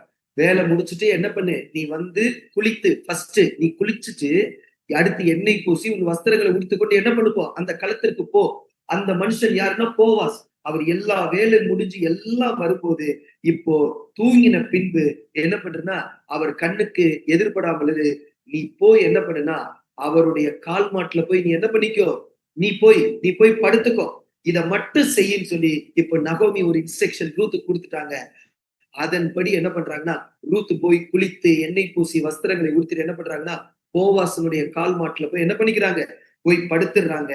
இப்படி ஒரு சூழ்நிலை போவாஸ் கிட்ட இப்ப ரூத் வரும்போது, இப்போ அடுத்து இத பார்த்ததுக்கு பின்பு இப்ப போவாஸ் என்ன வார்த்தை ரூத்தை பார்த்து அவர் சொல்றாருன்னா, 3 அதிகாரம் 10 சொல்லுது, அதற்கு அவன், மகளே நீ கர்த்தரால் ஆசீர்வதிக்கப்படுவாயாக. இப்பயும் ஒரு ஆசீர்வாதமான வசனம் தான், வார்த்தை தான். ஆசீர்வதிக்கப்படுவாயாக.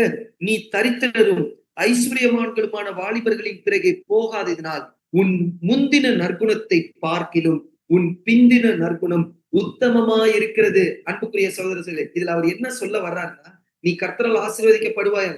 நீ ஒரு புறஜாதி தேசத்து பெண், ஒரு இளம் வயது பெண். அப்படி இருக்கும்போது உன் வாழ்க்கையை நீ எப்படி வேணா அமைச்சிருக்கலாம். வாலிபர்கள் பின்னாடி நீ எப்படினாலும் போயிருக்கலாம். ஆனா அப்படிலாம் இல்லாம நீ தரித்திரரும் ஐஸ்வர்யமான வாலிபர் யாரு கூட வேணாலும் போயிருக்கலாம். ஆனால் அப்படி இல்லாம நீ சொல்லி வந்திய இஸ்ரவேலின் தேவனை நீ நம்பி வந்தியே, அப்போ உன் முந்தின நற்குணத்தை பார்க்கிலும் உன் பிந்தின நற்குணம் உத்தமமாய் இருக்கிறது. அப்படின்னா உத்தமம்னா என்ன? அப்போ போவாஸ் ரூத்தை பார்த்து என்ன சொல்லியிருக்காருன்னா, உத்தமியே அப்படின்ற ஒரு அர்த்தத்துல அந்த வார்த்தையை அவர் சொல்றார். அப்படி சொல்லும் போது அன்புக்குரிய சகோதர சகோதரிகளே, நீ உன்னுடைய தகப்பன் தேசத்துல அங்கேயே இருந்திருக்கலாம். அதை விட்டுட்டு நீங்க வந்து உத்தமியே என்கிற வார்த்தையை சொல்லும் போது அன்புக்குரிய சகோதர சகோதரிகளே, இப்போ போவாஸ் ரூத்தை என்ன பண்றாங்க, அடுத்து மனம் முடிக்கிறாங்க. அடுத்து அவர்களுக்கு ஒரு குழந்தை, யாருன்னு சொல்லி பார்த்தோம்னா ஓபேத் அப்படின்ற ஒரு குழந்தை அடுத்து பெறாங்க. இவர்களுடைய வாழ்க்கை என்ன ஆகுதுன்னா அடுத்து தொடருது. அன்புக்குரிய இதுதான் ரூத்தின் சரித்திரத்தை நம்ம என்ன பண்ணோம், எவ்வளவு நேரம், ஒரு 40 நிமிஷம் நம்ம பார்த்திருக்கோம். ஏன்னா இதற்குள்ள அவ்வளவு விஷயங்களை தேவன் அடக்கி வச்சிருக்கிறார். இப்ப ரூத் மாதிரி ஒரு பெண், புறஜாதி தேசத்து பெண்ணை யாரு பார்க்க முடியாது. இந்த மாதிரி ஒரு மருமகளை பார்க்க முடியாது. அதே நேரத்துல இந்த மாதிரி ஒரு கேரக்டர், போவாஸ் மாதிரி ஒரு கேரக்டர், இந்த சம்பவத்தை சரித்திரத்தை படிக்கும் போதே நமக்கு தெரியும்.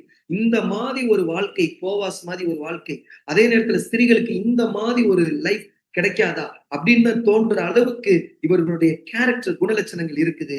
அன்புக்குரிய சகோதர சகோதரிகளே, அப்போ இந்த சம்பவம் எங்க தொடங்குதுன்னா பெத்லகேம்ல தொடங்கி திரும்ப இவர்கள் மோவாப் தேசம் போறாங்க. அங்க புறஜாதி பெண் திருமணம் நடக்குது. 3 ஆண்களும் மறிக்கிறாங்க. திரும்ப பெத்லகேம் வர்றாங்க. இது பழைய ஏற்பாட்டில் நடந்த ஒரு சரித்திரம். இவ்வளவுதான். இதுதான் ரூத்தின் சரித்திரம். இது நமக்கு என்ன பாடம்? இதையே இப்ப நம்ம எத்தனை சப்ஜெக்ட் பார்த்திருக்கோம்னா அன்புக்குரிய சகோதர சகோதரிகளே, 38 பாடங்கள். கிட்டத்தட்ட நம்ம வந்து பார்த்தோம்னா ஒரு 38 நாட்களாக, கிட்டத்தட்ட ஒரு 18 வாரங்களாக செவ்வாய், வெள்ளி, ஞாயிறு இவ்வளவு சப்ஜெக்ட் பார்த்துட்டு ஒரு ஸ்திரியை குறித்து ஒரு புஸ்தகமே வேதத்துல கொடுக்கப்பட்டிருக்கும் போது இதுல இருந்து நமக்கு என்ன பாடம் அப்படின்னா, ஏற்கனவே நமக்கு நல்லா தெரிந்ததுதான் அன்புக்குரிய சகோதரர், ரோமர் 15:4 நமக்கு பழைய ஏற்பாட்டில் முன்பு எழுதியிருக்கலாம், ஒரு போதனையாக இருக்கிறது, ஒரு எச்சரிப்பு உண்டாக்கும்படி நமக்கு அருளப்பட்டிருக்கிறது. அப்போ பழைய ஏற்பாட்டு சம்பவம் நமக்கு ஒரு போதனை, ஒரு எச்சரிப்புனா, இப்ப நம்ம என்ன பார்க்கணும்னா ரூத் யாரை, இது ஒரு நிழலும் பொருள். அது பழைய ஏற்பாட்டில் நடந்த ஒரு சம்பவம். அப்ப கண்டிப்பாக புதிய ஏற்பாட்டின் காலத்தில் இருக்கக்கூடிய நமக்கு அதுல ஒரு பாடம் இருக்குமா இருக்காதா? நிச்சயமாக கிறிஸ்துவனுடைய 2ஆம் வருகையின் பிரசன்ன காலத்தில் இருக்கக்கூடிய நமக்கு நிச்சயமாக இதுல ஒரு ஆவிக்குரிய அர்த்தம் இருக்குன்னா, அப்போ ரூத் யாரை அடையாளப்படுத்தும், ஓர்பால் யாரை அடையாளப்படுத்தும், நகோமி யார், அப்போ கடைசியா முக்கியமான கதாபாத்திரம் போவாஸ் யாரை அடையாளப்படுத்தும்னா, இது ஏன் நமக்கு பாடம்? நம்ம வாழ்க்கையோடு இதை ஒப்பிட்டு பார்க்கும்போது இது யாரை அடையாளப்படுத்துது அப்படின்னு பார்க்கும்போது அன்புக்குரிய சகோதரர், இப்ப பொருளுக்குள்ளாக வந்து நம்ம சீக்கிரம் முடிக்கலாம். இப்போ ஓர்பால் யாரை அடையாளப்படுத்தும்னா, ஓர்பால் அன்புக்குரிய சகோதர சகோதரிகளே, ஓர்பால் யாரை அடையாளப்படுத்தும்னா, ஓர்பால்னா என்ன அர்த்தம்னா, பெயருக்கு ஒரு அர்த்தம். இப்ப ஆபிரகாம்னா என்ன அர்த்தம்? திரளான ஜாதிகளுக்கு தகப்பன்.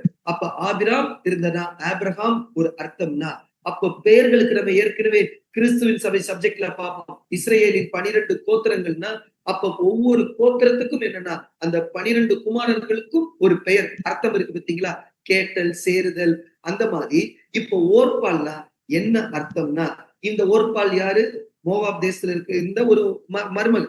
இப்ப அந்த தேசத்து ஸ்திரீ இவங்க என்ன பண்ணிட்டாங்கன்னா நகோமியை முத்தமிட்டு என்ன பண்றாங்க? ஆனா முத்தமிட்டு என்ன பண்ணிட்டாங்க? போயிட்டாங்க. இவங்கதான் ஓர்பால். முதலாவது ஓர்பால்னா என்ன அர்த்தம்னா மான் என்று அர்த்தம். அதனாலதான் என்ன பண்ணிட்டாங்க? ஓடிட்டாங்க. இப்போ ஓர்பால்னா மான் அப்படின்னா அப்போ 2 பேருமே யார்? ஓர்பால் மற்றும் ரூத் 2 பேருமே புறஜாதி தேசத்து ஸ்திரீகள்.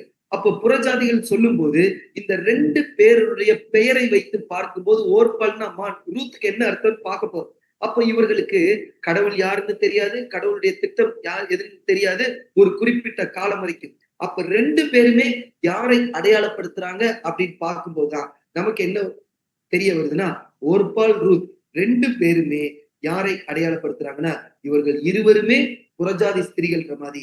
இப்ப 2 பேருமே இப்போ புதிய ஏற்பாட்டினுடைய காலத்துல யாரை அடையாளப்படுத்துறோம்னா, கடவுள் யாருன்னே தெரியாதவர்கள். அந்த புறஜாதிகளை தான் அடையாளப்படுத்துறாங்க.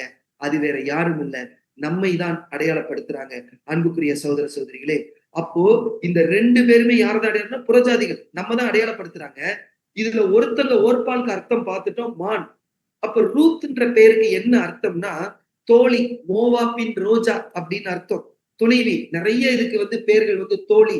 அப்ப ரோஜா அப்படின்னு அர்த்தம்னா மோவாப்பின் ரோஜா என்கிற அர்த்தம்னா ஃப்ரெண்ட், கம்பேனியன் அப்படின்னு சொல்லி அர்த்தம்.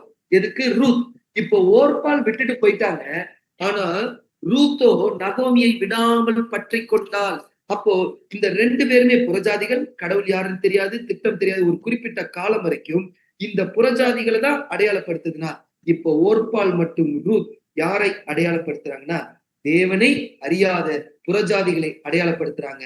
இப்போ நாம சொல்லலாம் அன்புக்குரிய சகோதர சகோதரிகளே, நாம கூட எப்படி இருந்தோம்னா ஒரு காலம் வரைக்கும் இந்த இந்த ஓர்பால், ரூத் மாதிரி தேவனை அறியாம, தேவன் யாருன்னே தெரியாம, தேவனுடைய நாமம் தெரியாம, தேவனற்றவர்களாக காணியாட்சிக்கு புறம்பாதான் இருந்தோம். வாசிக்கலாம் எபேசியர் 2ஆம் அதிகாரம் 12ஆம் வசனம். எபேசியர் 2ஆம் அதிகாரம் 12ஆம் வசனம். அக்காலத்திலே கிறிஸ்துவை சேராதவர்களும் இஸ்ரேலுடைய காணியாட்சிக்கு புறம்பானவர்களும் வாக்குத்தத்தத்தின் உடன்படிக்கைகளுக்கு அந்நியரும் நம்பிக்கை இல்லாதவர்களும் இவ்வுலகத்தில் தேவன் அற்றவர்களுமாய் இருந்தீர்கள் என்று நினைத்துக் கொள்ளுங்கள். நன்கு நினைத்துக் கொள்ளுங்கள். அப்போ ஓர்பால் மற்றும் ரூத் 2 பேருமே புறஜாதி ஸ்திரீகள். அப்போ புதிய ஏற்பாட்டின் காலத்துல யார் அடையாளப்படுத்தின? நம்ம தான். ஒட்டுமொத்த புறஜாதிகளும் அடையாளப்படுத்தும் போது கிறிஸ்துவை சேராதவர்கள், தேவன் யார் என்று தெரியாது, தேவன் நம்ம பக்கத்திலே இல்ல, கடவுள் யாருன்னே தெரியாது, அனாதைகளா இருக்கும்போது ஒட்டுமொத்த புறஜாதிகளையும் அடையாளப்படுத்துறாங்க. அப்பதான் இப்போ ஓர்பால், ரூத் 2 பேரும் இந்த புறஜாதிகளுக்குள்ளதான் இருக்கிறாங்க. ஆனால் ஓர்பால் என்ன ஆயிட்டாங்க? அவங்க போயிட்டாங்க. ரூத் அப்படின்னா இப்ப அடுத்து இந்த 2 பேர்ல நாம யாருன்னு கண்டுபிடிக்கணும்னா அடுத்து என்ன நடந்ததோ அதை வச்சுதான் இப்ப நாம யாருன்னு கண்டுபிடிக்கணும் அப்படின்னு சொல்லும் போது, இப்போ முதல்ல அவங்க இருந்தது எங்க? பெத்லகேம். அங்க இருந்துதான் மோவாப் போனாங்க. அப்படி இருக்கும்போது திரும்பி எங்கதான் வர்றாங்கன்னா இங்க வரும்போது அன்புக்குரிய சகோதர சகோதரிகளே, போவாஸ் இருந்த ஊர் தான் என்ன ஊர்னா பெத்லகேம். இப்ப 2 பேர்ல இப்போ நம்ம கேட்டு வர்றோம் பார்த்தீங்களா, இந்த கடைசி காலத்துல இந்த இந்த சத்தியங்கள் இப்போ ஒரு 38 கிளாஸ் நம்ம கேட்டுட்டு வர்றோம்ல. இப்ப நாம சொல்லணும், இப்போ நாம் யார் அப்படின்னா, இப்ப பெத்லகேமுக்கு வர்றாங்கன்னா பெத்லகேம்னா என்ன அர்த்தம்னா அப்பத்தின் வீடு. அப்ப அன்புக்குரிய சகோதர சகோதரிகளே, பெத்லகேம்னா என்ன அதுக்கு அர்த்தம் அப்படின்னா அப்பத்தின் வீடு. இப்ப 2 பேர்ல நாம் யாருன்னு கேட்டோம்னா, இப்ப யார் அப்பத்தின் வீடுக்கு வந்திருக்காங்களோ அவங்க ஒருத்தர். அப்ப பெத்லகேமுக்கு திரும்ப வந்தது யார்? ரூத். இங்க பெத்லகேமுக்கு வராம எங்க மோவாப் தேசத்துல இருந்தது யாருன்னா ஓர்பால் இருந்தாங்கன்னா, இப்ப 2 பேத்துல யார் நாம அப்படின்னு சொல்லணும்னா, நீங்க இப்ப உங்க மனசுக்குள்ள சொல்லிக்கங்க, இப்ப யார் அப்பத்தின் வீடு வந்திருக்காங்களோ, யார் அப்பத்தின் வீட்டுக்கு வந்ததுன்னா ரூத்து தான் வந்திருக்காங்க. பாதியிலேயே ஓர்பால் போயிட்டாங்க. இப்ப ஒட்டுமொத்த புறஜாதிகளுக்கும் அழைப்பு வருது. அந்த அழைப்பை கேட்கும் போது 2 வகுப்பாரா இருக்கிறாங்க. யாரு? புறஜாதிகள். அப்ப 2 வகுப்பாரா இருக்கிறாங்க. அதுல ஒருத்தர் என்னன்னு சொல்லி பார்த்தோம்னா அழுது கட்டி பிடிச்சு அழுது என்ன பண்ணிட்டாங்க, அழுதுட்டு என்ன பண்ணிட்டாங்க, அப்படியே புறஜாதிகளோடு புறஜாதி என்ன பண்ணிட்டாங்க, கலந்து தன்னுடைய சொந்த தேசத்தோடு மோவாப் தேசத்துல இருந்துட்டாங்க. அது ஒரு வகுப்பா? ஆனா விடாமல் பற்றி கொண்டு உம்முடைய ஜனம் என்னுடைய ஜனம் சொல்லி கடைசி வரைக்கும் நகோமி கூட வந்தாங்களே, அவங்க அந்த புறஜாதிகளுக்குள்ளேயே அவங்க ஒரு வகுப்பார். இப்ப இந்த 2 வகுப்பார்ல பாடம் கேட்கிற நாம் எந்த வகுப்பார்? அப்போ ரூத் போய் சேருகிற ஊர் தான் என்னன்னு சொல்லி பாக்குறோம்னா பெத்லகேம், அப்பத்தின் வீடுலாம். இப்போ யார் யாரெல்லாம் அப்பத்தின் வீட்டுக்கு வந்திருக்காங்களோ, இப்போ நாம தான் முடிவு பண்ணணும். அன்புக்குரிய நாம் ஓர்பாலா ரூத்தா? அப்ப நிச்சயமாக இந்த சத்தியம், இந்த மேலான சத்தியம் இப்ப தேவன் இந்த கடைசி காலத்துல நமக்கு கொடுக்கிறார். அப்பத்தின் வீடுக்கு நம்ம வந்திருக்கோம்னா, இப்போ இந்த மரணம் ஒண்ணுதான் நம்மை பிரிக்கணும். இந்த பிரிவதை குறித்து இனிமே பேச வேண்டாம். உம்முடைய ஜனம் என்னுடைய ஜனம் சொல்லி வந்தாங்க பார்த்தீங்களா? அப்போ ரூத் போல யார் நகோமி கூட கடைசி வரைக்கும் இருக்கிறாங்களோ அவங்கதான் உண்மையான என்ன சொல்லணும்னா தேவனுடைய பிள்ளைகள். ஏன்னா இப்ப நாம இந்த சத்தியத்தை கேட்டுட்டு இவ்வளவு நாள் நம்ம எங்க ஆரம்பிச்சோம்னா தேவனுடைய மகத்துவங்கள், தேவனுடைய திட்டம், இது எங்க ஆரம்பிச்சோம்னா வேதத்தை முறையாக கற்பது எப்படி? அப்ப வேதத்தில் உள்ள வசனங்கள் நம்ம புரியணும்னா எப்படி படிக்கணும்? அங்க ஆரம்பிச்சு 1ஆம் உலகம், 2ஆம் உலகம், 3ஆம் உலகம், 5ஆம் உலக பேரரசு, ஈசாக்கின் திருமணம், ஆத்துமா, நரகம், ஐஸ்வர்யவான், ஏழை, லாசரு, திருத்துவம், அநேக திட்டங்களை அப்பத்தின் வீடுல வந்தவங்களுக்கு நமக்கு என்னன்னா தேவனுடைய வார்த்தைகள் கிடைச்ச உடனே ஒவ்வொரு செவ்வாய், வெள்ளி, ஞாயிற்றுக்கிழமை என்ன பண்றோம்? அவைகளை என்ன பண்றோம்? இங்க நமக்கு நிறைய நமக்கு ஆகாரம் கிடைக்குது. இது எல்லாத்தையும் நம்ம சாப்பிட்டுட்டு இருக்கும் போது இப்போ நாம கடைசி வரை நாம என்ன பண்றோம்னா இதை பற்றி கொண்டிருக்கிறோமா? இல்ல ஓர்பால் மாதிரி கட்டி பிடிச்சு அழுதாங்க, முத்தம் கொடுத்து என்ன பண்றாங்க, முத்தமிட்டு போனால் இருக்கு. அப்படி சொல்லிட்டு இப்ப கேட்கிற பாடங்கள் ஒவ்வொன்றும் அருமையா இருக்கு.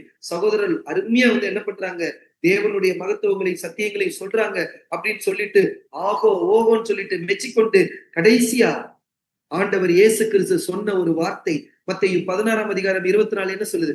அப்பொழுது இயேசு தம்முடைய சீஷர்களை நோக்கி, ஒருவன் என்னை பின்பற்றி வர விரும்பினால் அவர் தன்னைத்தான் வெறுத்து தன் சிலுவை எடுத்துக்கொண்டு என்னை பின்பற்ற கடவன். இது ஆண்டவராய் இயேசு கிறிஸ்து அவர் திறந்த இடுக்கமான வாசல். இந்த இடுக்கமான வாசல் வழியா யார் தன்னுடைய சுயத்தை வெறுத்து அதனால் வரக்கூடிய பாடுகளை ஏற்றுக்கொண்டு அனுதினமும் யார் பின்பற்றாங்களோ இப்படி நடக்கணும் அப்படின்னு சொல்லும் போது இப்ப யார் இது கேட்கறதுக்கு நல்லா இருந்துச்சு, ஆனா நடக்கணும்னு சொல்லும் போது கஷ்டமா இருக்குன்னு சொல்லிட்டு போனோம்னா இப்ப நம்ம யாருக்கு மாதிரி ஆயிடுவோம்னா ஓர்பால் மாதிரி ஆஹா ஓஹோன்னு சொல்லிட்டு நல்ல சத்தியம் சொல்லிட்டு ஓர்பால் மாதிரி ஆயிடுவான். இப்ப ரூத் என்ன சொன்னாங்களோ அதே போல இஸ்ரேலின் தேவனை நீ என்ன பண்ணிட்ட, நீ பற்றி கொண்டு வந்திருக்க, உம்முடைய தேவன் என்னுடைய தேவன் சொல்லும் போது இந்த மாதிரி யார் சொல்றாங்களோ அவங்கதான் அன்புக்குரிய சகோதர சகோதரிகளே. இப்ப நாம யார் கண்டுபிடிக்கணும்னா இப்ப சத்தியம் கேட்க நல்லா இருக்கு, ஆனா இதை கேட்டு சத்தியத்தின்படி வாழணும்னு சொல்லும் போது அப்படியே அவருடைய வார்த்தைக்கு கீழ்ப்படிந்து அந்த வார்த்தைக்கு நம்மளுடைய வாழ்க்கையை ஒப்பு கொடுக்கும் போது இப்போ நாம தான் அந்த ஒரு ரூத் வகுப்பார். இல்ல எனக்கு பாடம் கேட்க நல்லா இருக்கு, ஆனா இது என்னுடைய வாழ்க்கையில அதை நடைமுறைப்படுத்தும் போது கஷ்டம் அப்படின்னு சொல்லிட்டோம்னா நாம யார் மாதிரி ஆயிரும்னா வாசிக்கலாம்.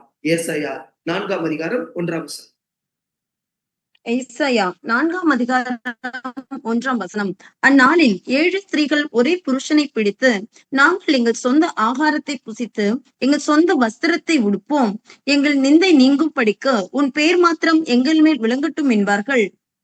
இது எப்போ? அந்நாளில். அப்ப அந்நாளின்னா கடைசி நாட்கள்ல அவருடைய ராஜ்யம். அந்த நாட்கள்ல 7 ஸ்திரீகள் என்ன பண்ணிக்குவாங்களாம், ஒரே புருஷனை என்ன பண்ணிக்குவாங்க, புடிச்சுக்கிட்டு. அந்த ஒரே புருஷன் யாருன்னா ஆண்டவராகிய இயேசு கிறிஸ்து.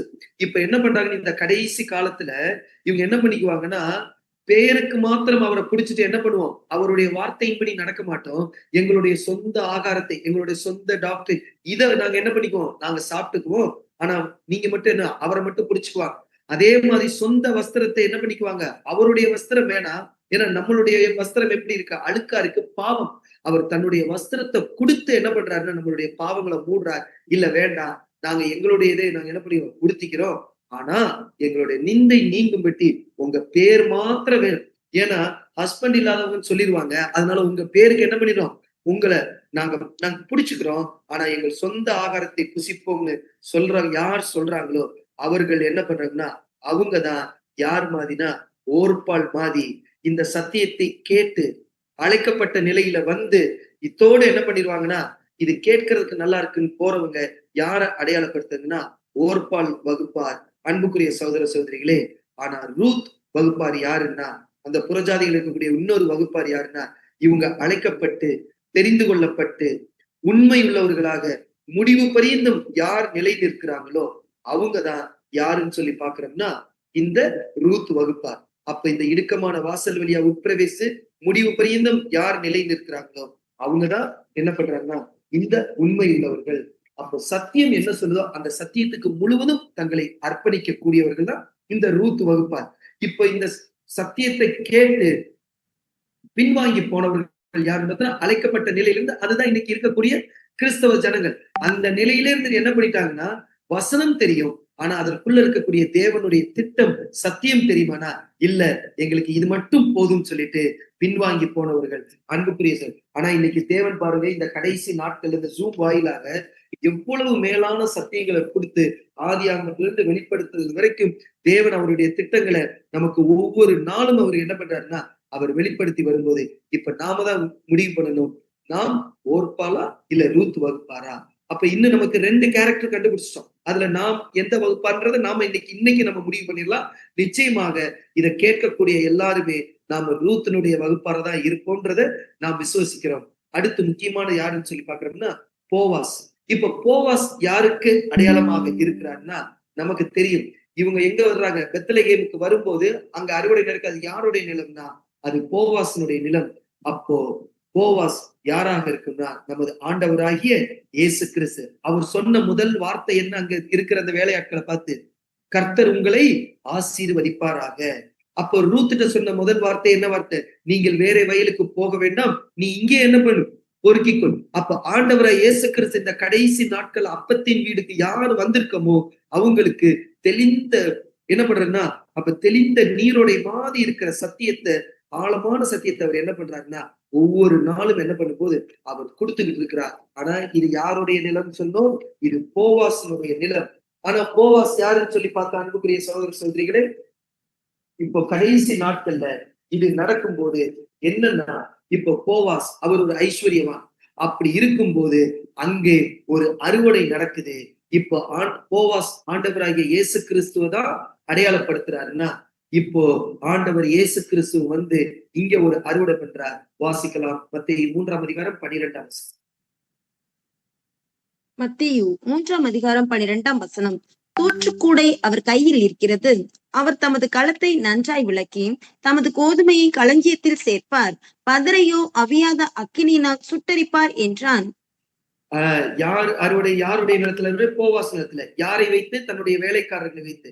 அப்போ இங்க ஆண்டவராய் இயேசு கிறிஸ்து இந்த இடத்துல இது அவருடைய முதல் வருகைக்கும் பொருந்தும், 2ஆம் வருகைக்கும் பொருந்தும். அப்போ அங்க ஒரு அறுவடை நடக்கும்போது அதுல நல்ல மணிகளை சேர்க்கவும் அதுல பதற என்ன பண்ணும், அதை அக்னியில சுட்டரிக்கும் சொல்லும் போது அங்க ஒரு அறுவடை நிகழ்ந்தது. இப்ப புதிய ஏற்பாட்டு காலத்துல இங்க இயேசு கிறிஸ்து இங்க வரும்போதும் ஒரு அறுவடை நடக்குது. இதுல நல்ல மணிகளாக இப்ப நாம என்ன பண்ண போறோம்னா சேர்க்கப்பட்டு வருகிறோம். அன்புக்குரிய சகோதரர், அங்க போவாஸ் எப்படி இருந்தா அவர் ஒரு பெரிய ஒரு செல்வந்தர், அவர் ஒரு பணக்காரர். அப்படின்னா இங்க நமது ஆண்டவராய் இயேசு கிறிஸ்துவும் அவர் பணக்காரரா அப்படின்னா அவர் ஐஸ்வர்யவானா? ஆமா, அவர் ஐஸ்வர்யவான் தான். ஆண்டவராகிய இயேசு கிறிஸ்து. வாசிக்கலாம் 2 கொரிந்தியர் 8:9. 2 கொரிந்தியர் 8:9. நம்முடைய கர்த்தராகிய இயேசு கிறிஸ்துவின் கிருபையை அறிந்திருக்கிறீர்களே, அவர் ஐஸ்வர்யம் உள்ளவராயிருந்தும் நீங்கள் அவருடைய தரித்திரத்தினாலே ஐஸ்வர்யவான்கள் ஆக்கும்படிக்க உங்கள் நிமித்தம் தரித்திரரானாரே. அந்த நிழல்ல யாருன்னா போவாஸ், அவர் ஒரு ஐஸ்வர்யவான். ஆனா இங்க ஆண்டவராய் இயேசு கிறிஸ்துன்னா ஆமா அவர் நமக்காக தான் அவர் தரித்திரனாகிறது. ஏன்னா நம்ம திருத்துவம் சப்ஜெக்ட்ல ஆண்டவராய் இயேசு கிறிஸ்து என்ன நிலைமையில இருந்தார், நமக்காக இந்த பூமிக்கு தாழ்த்தி தன்னுடைய ஜீவனை கொடுக்க வர்றாருன்னா அப்போ அன்புக்குரிய சகோதரர்களே, நாம தான் அந்த சதை இவர் மூலமாகவும் இவருக்கென்று படைக்கப்பட்டது. அப்போ அவர் கொடுத்த கிருபை, அவர் நமக்கு கொடுத்தது, அவர் கொடுத்த அதனாலதான் அவரு பவுல் கொரிந்தியருக்கு எழுதும் போதுதான் அவர் ஐஸ்வர்யம் உள்ளவனாயிருந்தும் நீங்கள் அவருடைய தரித்திரத்தினாலே நம்மை என்ன பண்ணியிருக்கிறாரா, அவர் ஐஸ்வர்யா அவர் மாற்றி இருக்கிறார். அப்போ நமக்காக அவர் ஏழையிலும் ஏழையாக நமக்காக அவர் தரித்திரார்கள் நம்மை உயர்த்தி இருக்கிறார். இப்போ ஓர்பால் யாருன்னா அழைக்கப்பட்டு தெரிந்து கொள்ளப்பட்டு அப்படியே இருக்குன்னு சொல்லிட்டு நல்ல சத்தியம் நல்லா இருக்குன்னு போனோம்.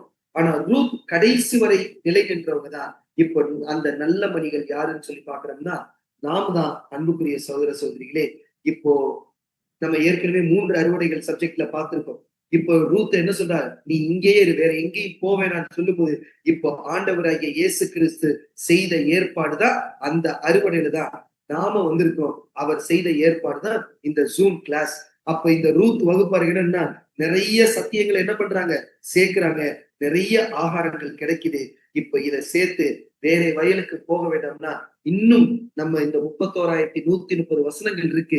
இவைகளை எல்லாம் நம்ம அர்த்தங்களை புரிஞ்சு கொள்றதுக்கு, ஆவிக்குரிய அர்த்தங்களை புரிந்து கொள்ளுக்கு நமக்கு ஆயுசு நாட்கள் பத்தாது. இப்போ குடிசைக்கு வந்து அவங்களுக்கு என்ன கொடுக்கிறாருன்னா அப்பம் கொடுக்கிறார். அடுத்து என்ன கொடுக்கிறாருன்னா துணிக்கை கொடுக்கிறார். அடுத்து என்ன கொடுக்கிறாருன்னா வறுத்த கோதுமை. அப்போ அப்படியே கொடுக்காம என்ன பண்றாருன்னா வறுத்த கோதுமை அவர் கொடுக்கிறார். வாசிக்கலாம். இது எதை அடையாளப்படுத்துது? மத்திய 26ஆம் அதிகாரம் 26 மற்றும் 28ஆம் வசனம் வரை. மத்தேயு 26ஆம் அதிகாரம் 26ஆம் வசனம் முதல். அவர்கள் போஜனம் பண்ணுகையில் இயேசு அப்பத்தை எடுத்து ஆசீர்வதித்து அதை பிட்டு சீஷர்களுக்கு கொடுத்து, நீங்கள் வாங்கி புசியுங்கள், இது என்னுடைய சரீரமாயிருக்கிறது என்றார். பின்பு பாத்திரத்தையும் எடுத்து ஸ்தோத்திரம் பண்ணி அவர்களுக்கு கொடுத்து, நீங்கள் எல்லாரும் இதிலே பானம் பண்ணுங்கள், இது பாவ மன்னிப்பு உண்டாகும்படி அநேகருக்காக சிந்தப்படுகிற புதிய உடன்படிக்கைக்குரிய என்னுடைய இரத்தமா இருக்கிறது. அங்க நிழல்ல என்ன பார்த்தோம்? அப்பம், துணிக்கை. அப்ப அப்பம் தேவனுடைய வார்த்தைகள் நமக்கு நிறைய கிடைக்குது. இங்கே வந்து பாத்தீங்கன்னா அப்பமும் ரசம் காடியில என்ன பண்றார்? தோய்த்து, இது என்னுடைய சரீரம், இது என்னுடைய ரத்தம், உங்களுக்கு புதிய உடன்படிக்கைக்குரிய என்னுடைய ரத்தமா இருக்கு. அதுவும் எப்படிப்பட்ட சத்தியம்? இதுக்கு முன்னாடி நம்ம வந்து கேட்ட சத்தியம்லாம் அப்படியே வசனம் என்ன பண்ணோம், அப்படியே சாப்பிடுவோம். இப்ப வேத வசனம் எப்படி நமக்கு கிடைக்குதுன்னா வருத்த அந்த வார்த்தைகளுக்குள்ள இருக்கிற அந்த சத்தியத்தை நம்ம என்ன பண்ணோம்னா பகுத்த சத்தியங்கள். அதனாலதான் இந்த அடிப்படை சத்தியங்கள், இதுல எந்த கெடுதலும் இல்லை. நம்மளுடைய ஆவிக்குரிய வாழ்க்கைக்கு மெய்யான சத்தியமாக இந்த சத்தியம் நமக்கு இன்றைக்கு கிடைக்குது. அன்புக்குரிய சகோதர சகோதரரே, இப்போ நாம கீழ்ப்படிதல் உள்ள பிள்ளைகளாக இருந்தா போதும். அவருடைய பிள்ளைகளுக்கு அவர் அநேக சத்தியத்தை என்ன பண்றாருன்னா அவர் கொடுக்கிறார். இப்போ தேவனுடைய பிள்ளைகளோடு உட்கார்ந்து இப்ப என்ன பண்றாருன்னா அவர் பானம் பண்ண நமக்கு கிருபை கொடுத்திருக்கிறார். ஆனா இது எப்ப கிடைக்கும்னா, இது எப்ப கிடைச்சிச்சுன்னா, இந்த ரூத் யார் சொன்னா நீ போய் என்ன பண்ணு, குளித்து என்ன பண்ணு, வஸ்திரத்தை உடுத்திட்டு என்ன பண்ணுங்க நீ போ அப்படின்னு சொல்லும் போதுதான், நகோமியினுடைய வார்த்தையை கேட்டு ரூத் போகும்போதுதான், அந்த வார்த்தைக்கு கீழ்ப்படியும் போதுதான் போவாசோடு ரூத் சேரக்கூடிய ஒரு வாய்ப்பு. அப்போ நம்ம 3 கேரக்டர் பார்த்துட்டோம். ஓர்பால் யாருக்கு பார்த்துட்டோம், ரூத் யாரு, நாம தான். போவாஸ் யாருன்னா ஆண்டவராய் இயேசு கிறிஸ்து. இப்ப நாம தான் என்ன பண்ண போறோம்னா மணவாளனோடு சேர போறோம். அப்படின்னா இன்னும் ஒன்னே ஒண்ணு நமக்கு பெண்டிங் இருக்கு. கடைசியா யார் இந்த நகோமி யார அடையாளப்படுத்தும் அப்படின்னா, இப்ப நகோமி அங்க என்ன செஞ்சாங்க, ரூத்தை யார் கூட கொண்டு போய் சேர்க்கிறாங்கன்னா போவாசோட கொண்டு போய் சேர்க்கிறாங்கன்னா, இப்ப நாம தான் ரூத் வகுப்பாருன்னா ஆண்டவராகிய இயேசு கிறிஸ்துவோடு எது நம்மை கொண்டு போய் சேர்க்குதோ அதுதான் யாரை அடையாளப்படுத்தும்னா நகோமி. அப்படின்னா நல்லா கைட் பண்ணாங்க. அப்ப யார் இந்த நகோமினா, அப்ப நம்மை இயேசு கிறிஸ்துவோடு வழி நடத்துகிற இந்த நகோமி யாரை அடையாளப்படுத்துனா வாசிக்கலாம். கலாத்தியர் 3ஆம் அதிகாரம் 24ஆம் வசனம். கலாத்தியர் 3ஆம் அதிகாரம் 24ஆம் வசனம். இவ்விதமாக நாம் விசுவாசத்தினாலே நீதிமான்களாக ஆக்கப்படுவதற்கு நியாயப்பிரமாணம் நம்மை கிறிஸ்துவின் இடத்தில் வழிநடத்துகிற உபாத்தியாய் இருந்தது. அப்ப மணவாளனோடு கூட சேர யார் காரணம்னா நகோமி. அப்போ நாம் விசுவாசத்துல நீதிமான்களாக ஆக்கப்படுவதற்கு நியாயப்பிரமாணம் என்ன பண்ணுதா, கிறிஸ்துவனிடத்தில் நம்ம கொண்டு போய் சேர்க்கிறது எதுனா வேற எதுவும் இல்ல, சத்தியம். அன்புக்குரிய சகோதர சகோதரிகளே, அப்ப நகோமி யாரை அடையாளப்படுத்துறாங்கன்னா சத்தியத்தை அடையாளம். அப்ப போவாசோடு திருமணம் செய்வதற்கு நகோமி தான் காரணம்னா, இப்ப நாம ரூத் வகுப்பார் உண்மை அப்படின்னா, இப்ப நாம மணவாளனோடு போய் சேர்றதுக்கு நம்மை கிறிஸ்துவத்தில் வழி நடத்துகிற உபாத்தினா டீச்சர். இப்ப நம்மள ஒரு டீச்சர் மாதிரி நம்ம சொல்லி இந்த வேத வசனங்கள் சத்திய வசனங்கள் நம்மை கொண்டு போய் சேர்க்குதுன்னா, இப்போ இந்த நியாயப்பிரமாணமும் வாக்கு தத்தங்களும் தேவனுடைய வார்த்தைகளும் அன்றைக்கு அவர்களுக்கு நியாயப்பிரமாணம் தேவனிடத்துல கொண்டு போய் சேர்த்தது. இன்னைக்கு ஆண்டவர் இயேசு கிறிஸ்துவனுடைய வார்த்தைகளும் அப்போஸ்தலர்களுடைய அவர்களுடைய எழுத்துக்களும் தான் நம்மை தேவனிடத்துல கொண்டு போய் சேர்க்குதுன்னா, 3 விஷயம் அங்க நகோமி ரூத்துக்கு சொன்னாங்க. இப்போ அதே போலதான் இப்போ என்ன பண்ணணும்னா நாமளும் அங்க ரூத் செய்த அந்த 3 காரியங்களை செஞ்சோம்னா நாமும் மணவாளன். அங்க என்ன செய்ய சொன்னாங்க? நீ குளித்து என்று எண்ணெய் பூசி வஸ்திரத்தை உடுத்தி கொண்டு நீ என்ன பண்ணு, நீ போய் அங்க போவாசனுடைய பாதத்தை நில்லு, நீ என்ன பண்ணி நீ படுத்து. அதுக்கு பின்பு நீ என்ன பண்ணிடலாம், அவரோடு கூட என்ன பண்ணலன்னா நீ அவரோடு கூட சேரலான்னு சொன்ன மாதிரி இப்ப நாமும் என்ன பண்றோம்னா அதே அந்த 3 கட்டளைகளை நாம அவங்க கொடுத்த கண்டிஷன் என்னன்னா குளித்து. அப்ப அந்த முதல் கண்டிஷன் எதை அடையாளப்படுத்தும்னா 1 பேதுரு 3:21 அதற்கு ஒப்பனையான ஞானஸ்நானமானது ஸ்பிரிச்சுவல் அர்த்தம், ஆவிக்குரிய அர்த்தம் என்னன்னா அங்க சொன்ன கட்டளை என்னன்னா ஞானஸ்நானம், உடன்படிக்கை, மாம்ச அழுக்கை நீக்கிறதா இராமல் தேவனை பற்றும் நல் மனசாட்சியின் உடன்படிக்கையா இருந்து இப்போது நம்மையும் இயேசு கிறிஸ்துடைய உயிர்த்தெழுதலினால் ரட்சிக்கிறதுனா நல் மனசாட்சியின் உடன்படிக்கை. அப்ப முதல்ல அந்த குளித்துன்றது ஆவிக்குரிய அர்த்தம் என்ன, நாம் தேவனோடு செய்யக்கூடிய அந்த ஒரு அடையாளம், ஞானஸ்நானம், நல் மனசாட்சியின் உடன்படிக்கை, அதை செய்யணும். அடுத்து குளித்து, அடுத்து எண்ணெய் பூசி.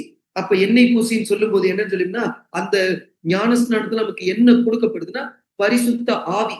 அந்த பரிசுத்த ஆவியை பெற்றுக்கொண்டு 3வது கண்டிஷன் என்னன்னா நீ வஸ்திரத்தை உடுனா அப்ப தேவன் என்ன பண்றாருன்னா ஒரு தகுதியான வஸ்திரம் இருந்தாதான் நாம் மணவாளனோடு போய் சேர முடியும்னா அது என்ன வஸ்திரம் தேவன் நமக்கு கொடுக்கிறது? வாசிக்கலாம். ஏசாயா 61:10. ஏசாயா 61:10. கர்த்தருக்குள் பூரிப்பாய் மகிழுகிறேன், என் தேவனுக்குள் என் ஆத்துமா களி கூர்ந்திருக்கிறது. மணவாளன் ஆபரணங்களினால் தன்னை அலங்கரித்துக் கொள்கிறதற்கும் மணவாட்டி நகைகளினால் தன்னை சிங்காரித்துக் கொள்கிறதற்கும் ஒப்பாக அவர் ரட்சிப்பின் வஸ்திரங்களை எனக்கு உடுத்தி நீதியின் சால்வையை எனக்கு தரித்தார். அன்புக்குரிய அப்ப முதல் கண்டிஷனும் ஃபுல்ஃபில் ஆயிடுது, ஞானஸ்நானம். 2வது பரிசுத்தாவியை பெற்றுக்கொண்டு 3வது இப்போ மணவாட்டி போடுகிற இந்த ட்ரெஸ் ரட்சிப்பின் வஸ்திரம், இப்போ இப்போ நீதியின் வஸ்திரம், வெண் வஸ்திரம், கிறிஸ்துவையே வஸ்திரமாக என்ன பண்றோம்னா நாம அணிந்து கொள்கிறோம். அன்புக்குரிய அப்போ திருமணத்தில் இருக்கக்கூடிய ஒரு பெண் மணவாட்டி அந்த கல்யாணத்தில் இருக்கக்கூடிய ஒரு பெண்ணுக்கு என்ன ட்ரெஸ்ஸோ அந்த ரட்சிப்பின் வஸ்திரத்தை உடுத்தி நீதியின் சால்வையை எனக்கு தரித்தார். அப்ப நம்மளுடைய ட்ரெஸ் இந்த பூமியில நம்ம வாழும்போது இந்த உலகம், மாமிசம், சாத்தான் இவர்கள் மூலம் நம்மளோட ட்ரெஸ் எப்படி இருக்குன்னா அழுக்கா இருக்கு, பாவம் கரையா இருக்கு. இப்ப தேவன் என்ன பண்றாருன்னா கிறிஸ்துவே நமக்கு வஸ்திரமா உடுத்தி நம்மளுடைய அந்த பாவ அழுக்கை அவர் நீக்கும் போது நாம் யாரோடு சேர்றோம்னா மணவாளனாகிய கிறிஸ்துவோடு கூட நாம் சேர்றோம். இதை யார் கரைப்படுத்துறாங்களோ அவங்கதான் நம்ம சப்ஜெக்ட் பார்த்திருக்கோம். கிறிஸ்துவின் சபையாக 1,40,000 மாறக்கூடிய அந்த அழைப்பை இழந்து போய் அவர்கள் தான் என்னன்னு சொல்லி பாக்குறோம்னா திரள் கூட்டமாக அவர்கள் மாறுறாங்க. அன்புக்குரியது அப்படின்னா இந்த ரூத்தின் சரித்திரத்துல இப்போ போவாஸ் பேசுறாருல, கடைசியா என்ன வார்த்தை சொன்னாருன்னா ரூத்தை பார்த்து நீ நினைச்சிருந்தா என்ன பண்றான், வாலிபரோடும் தரித்திரோடும் என்ன பண்ணிருக்கலாம், நீ போயிருக்கலாம். ஆனா நீ உன் தகப்பன் வீட்டை விட்டு நீ என்ன பண்ணிருக்கா அந்த தேசத்தை விட்டு இஸ்ரேலின் தேவன் தான் உண்மையான தேவன், நீ வந்தே இல்ல, அதனால இனி எங்கும் போக வேணாம்னு சொல்லிட்டு. ஆனா அந்த புறஜாதி தேசத்து ஸ்திரியாக இருந்தாலும் ரூத் யாரோட சேர்ந்தாங்கன்னா போவாசோடு அவர்கள் சேர்ந்த மாதிரி இப்ப நாமும் மணவாளனோடு சேர்ந்தோம்னா நாம் என்ன செய்யணும்னா அவங்க இருந்தது மோவாப் தேசம், புறஜாதி தேசம், நாமளும் அதே மாதிரிதான் புறஜாதிகளை இந்த உலகத்துக்குள்ள இருந்தோம். இந்த ரூத் எப்படி அந்த தேசத்தை விட்டு உம்முடைய ஜனம் என்னுடைய ஜனம், உம்முடைய தேவன் என்னுடைய தேவன் சொல்லி வந்தாங்களோ அதே போல இப்ப நாம் செய்ய வேண்டியது என்னன்னா வாசிக்கலாம். 45ஆம் சங்கீதம் 10 மற்றும் 11ஆம் வசனம். 45ஆம் சங்கீதம் 10 மற்றும் 11ஆம் வசனங்கள். குமாரத்தியே கேள், நீ உன் செவியை சாய்த்து சிந்தித்துக்கொள், உன் ஜனத்தையும் உன் தகப்பன் வீட்டையும் மறந்துவிடு. அப்பொழுது ராஜா உன் அழகில் பிரியப்படுவார், அவர் உன் ஆண்டவர், ஆகையால் அவரை பணிந்து கொள். அன்புக்குரிய சகோதர சகோதரிகளே, நீ உன் செவியை சாய்த்து சிந்தித்துக்கொள். நமக்குதான் உன் ஜனத்தையும் உன் தகப்பன் வீட்டை மறந்து விடு. நம்முடைய ஜனம் நம்முடைய தகப்பன் வீடு எதுனா இந்த உலகம், இந்த பூமி. இதை எப்படி ரூத் மறந்துட்டு வந்தாங்களோ, மரணம் ஒன்றுதான் பிரிக்கணும்னா நாம் கிறிஸ்துவுக்குள்ளாக வாழ்க்கை முழுவதும் சத்தியத்துக்கு கீழ்ப்படிந்த நகோமியின் வார்த்தைக்கு அவங்க கீழ்ப்படிஞ்ச மாதிரி நம்ம கீழ்ப்படிந்து வரும்போது யார் பிரியப்படுவார்னா மணவாளன் ஆண்டவராய் இயேசு கிறிஸ்து. அப்பொழுது ராஜா உன் அழகில் பிரியப்படுவார், அவர் உன் ஆண்டவர், ஆகையால் அவரை நீ பணிந்து கொள். அதேதான் என்ன பண்ணாங்கன்னா ரூத் செஞ்சாங்க.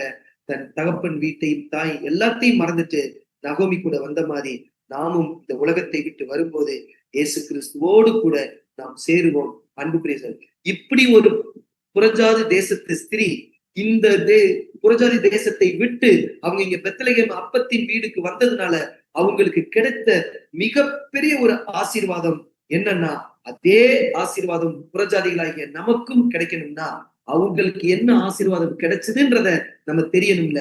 வாசிக்கலாம் பாருங்க. நாம் நினைச்சு பார்க்க முடியாத ஒரு ஆசீர்வாதம். மத்தேயு 1:5 மத்தேயு 1:5 சல்மோன் போவாசை ராகாபின் இடத்தில் பெற்றான். போவாஸ் ஓபேதை ரூத்தின் இடத்தில் பெற்றான். ஓபேத் ஈசாயை பெற்றான். அன்புக்குரிய சகோதரர்களே, இது மத்தேயு 1:1 இயேசு கிறிஸ்துவனுடைய வம்சவழி அட்டவணை வருது. அப்போ இதுல இவங்க மோவாப் தேசத்து ஸ்திரீ. ஆனா இங்க என்ன வாசிக்கிறோம்னா, சல்மோன் போவாசை, யாரு போவாசை ராகாப்பினிடத்தில் பெற்றான். போவாஸ் ஓபேத்தை ரூத்தின் இடத்தில் பெற்றான் சொல்லும் போது, இப்ப இயேசு கிறிஸ்துவனுடைய வம்ச அட்டவணையில யார் வந்துட்டா? ரூத் வந்துட்டாங்க. இந்த மோவாப்பிய ஸ்திரீ என்ன ஒரு ஆசீர்வாதத்துக்குள்ள இயேசு கிறிஸ்துவனுடைய வம்ச அட்டவணையிலே புறஜாதி ஸ்திரீ, தாவீதின் வம்சத்துல தாவீது மூதாது, இந்த ஒரு சரித்திரத்துல யார் வந்துட்டாங்கன்னா, இப்போ இந்த ரூத் என்கிற ஸ்திரீ வந்துட்டாங்க. இப்போ ஓபேத் யாருன்னா, ரூத்தின் இடத்தில் ஓபேத் போவாஸ் ஓபேத்தை ரூத்தின் இடத்தில் பெற்றார். ஓபேத் ஈசாயை பெற்றார். இந்த ஈசாய் யாருன்னா தாவீதினுடைய தகப்பன். அப்ப பாருங்க, அந்த ஓபேத் யாரை பெற்றா ஒட்டுமொத்த உலகத்தினர். அப்போ போவாஸ் ஆண்டவராகிய இயேசு கிறிஸ்துவுக்கும், ரூத் திருச்சபை வகுப்பார், நம்ம தான் புறஜாதியிலிருந்து வந்த நாம தான்னா. இப்போ நாம தான் இந்த தாய் தகப்பன் இவங்க மூலமா தான் இப்ப யாருக்கு ஆசீர்வாதம்னா, ஒட்டுமொத்த உலக ஜனங்களுக்கும் ஆசீர்வதிக்கக்கூடிய ஒரு கிருபையை நாம பெற்றிருக்கிறோம். இப்ப நாம முடிவு பண்ணணும். இந்த ரூத்தின் சரித்திரத்திலிருந்து இந்த ஒரு 4 கேரக்டர் நம்ம பார்த்தோம். யாரு? நகோமி, ஓர்பால், ரூத், போவாஸ். ஓர்பால் அழைக்கப்பட்ட நிலையில் இருந்து வந்து அப்படியே சத்தியத்தை கேட்டு மெச்சிக்கொண்டு போன ஒரு வகுப்பார். ஆனால் ரூத் உண்மையுள்ள ஒரு வகுப்பாராக முடிவு வரை நிலை நின்றவங்க. இப்போ போவாஸ் ஆண்டவராகிய இயேசு கிறிஸ்துவோடு சேர்ப்பதற்கு யார் வழி நடத்துறாங்களோ அந்த நகோமி சத்தியத்திற்கு அடையாளமாக இருந்து நாமும் மணவாளனோடு சென்று சேர தேவன் தாமே கிருபை செய்வாராக. ஆமாம். பொறுமையோடு கேட்ட உங்களை தேவன் தாமே ஆசீர்வதிப்பாராக. ஆமாம்.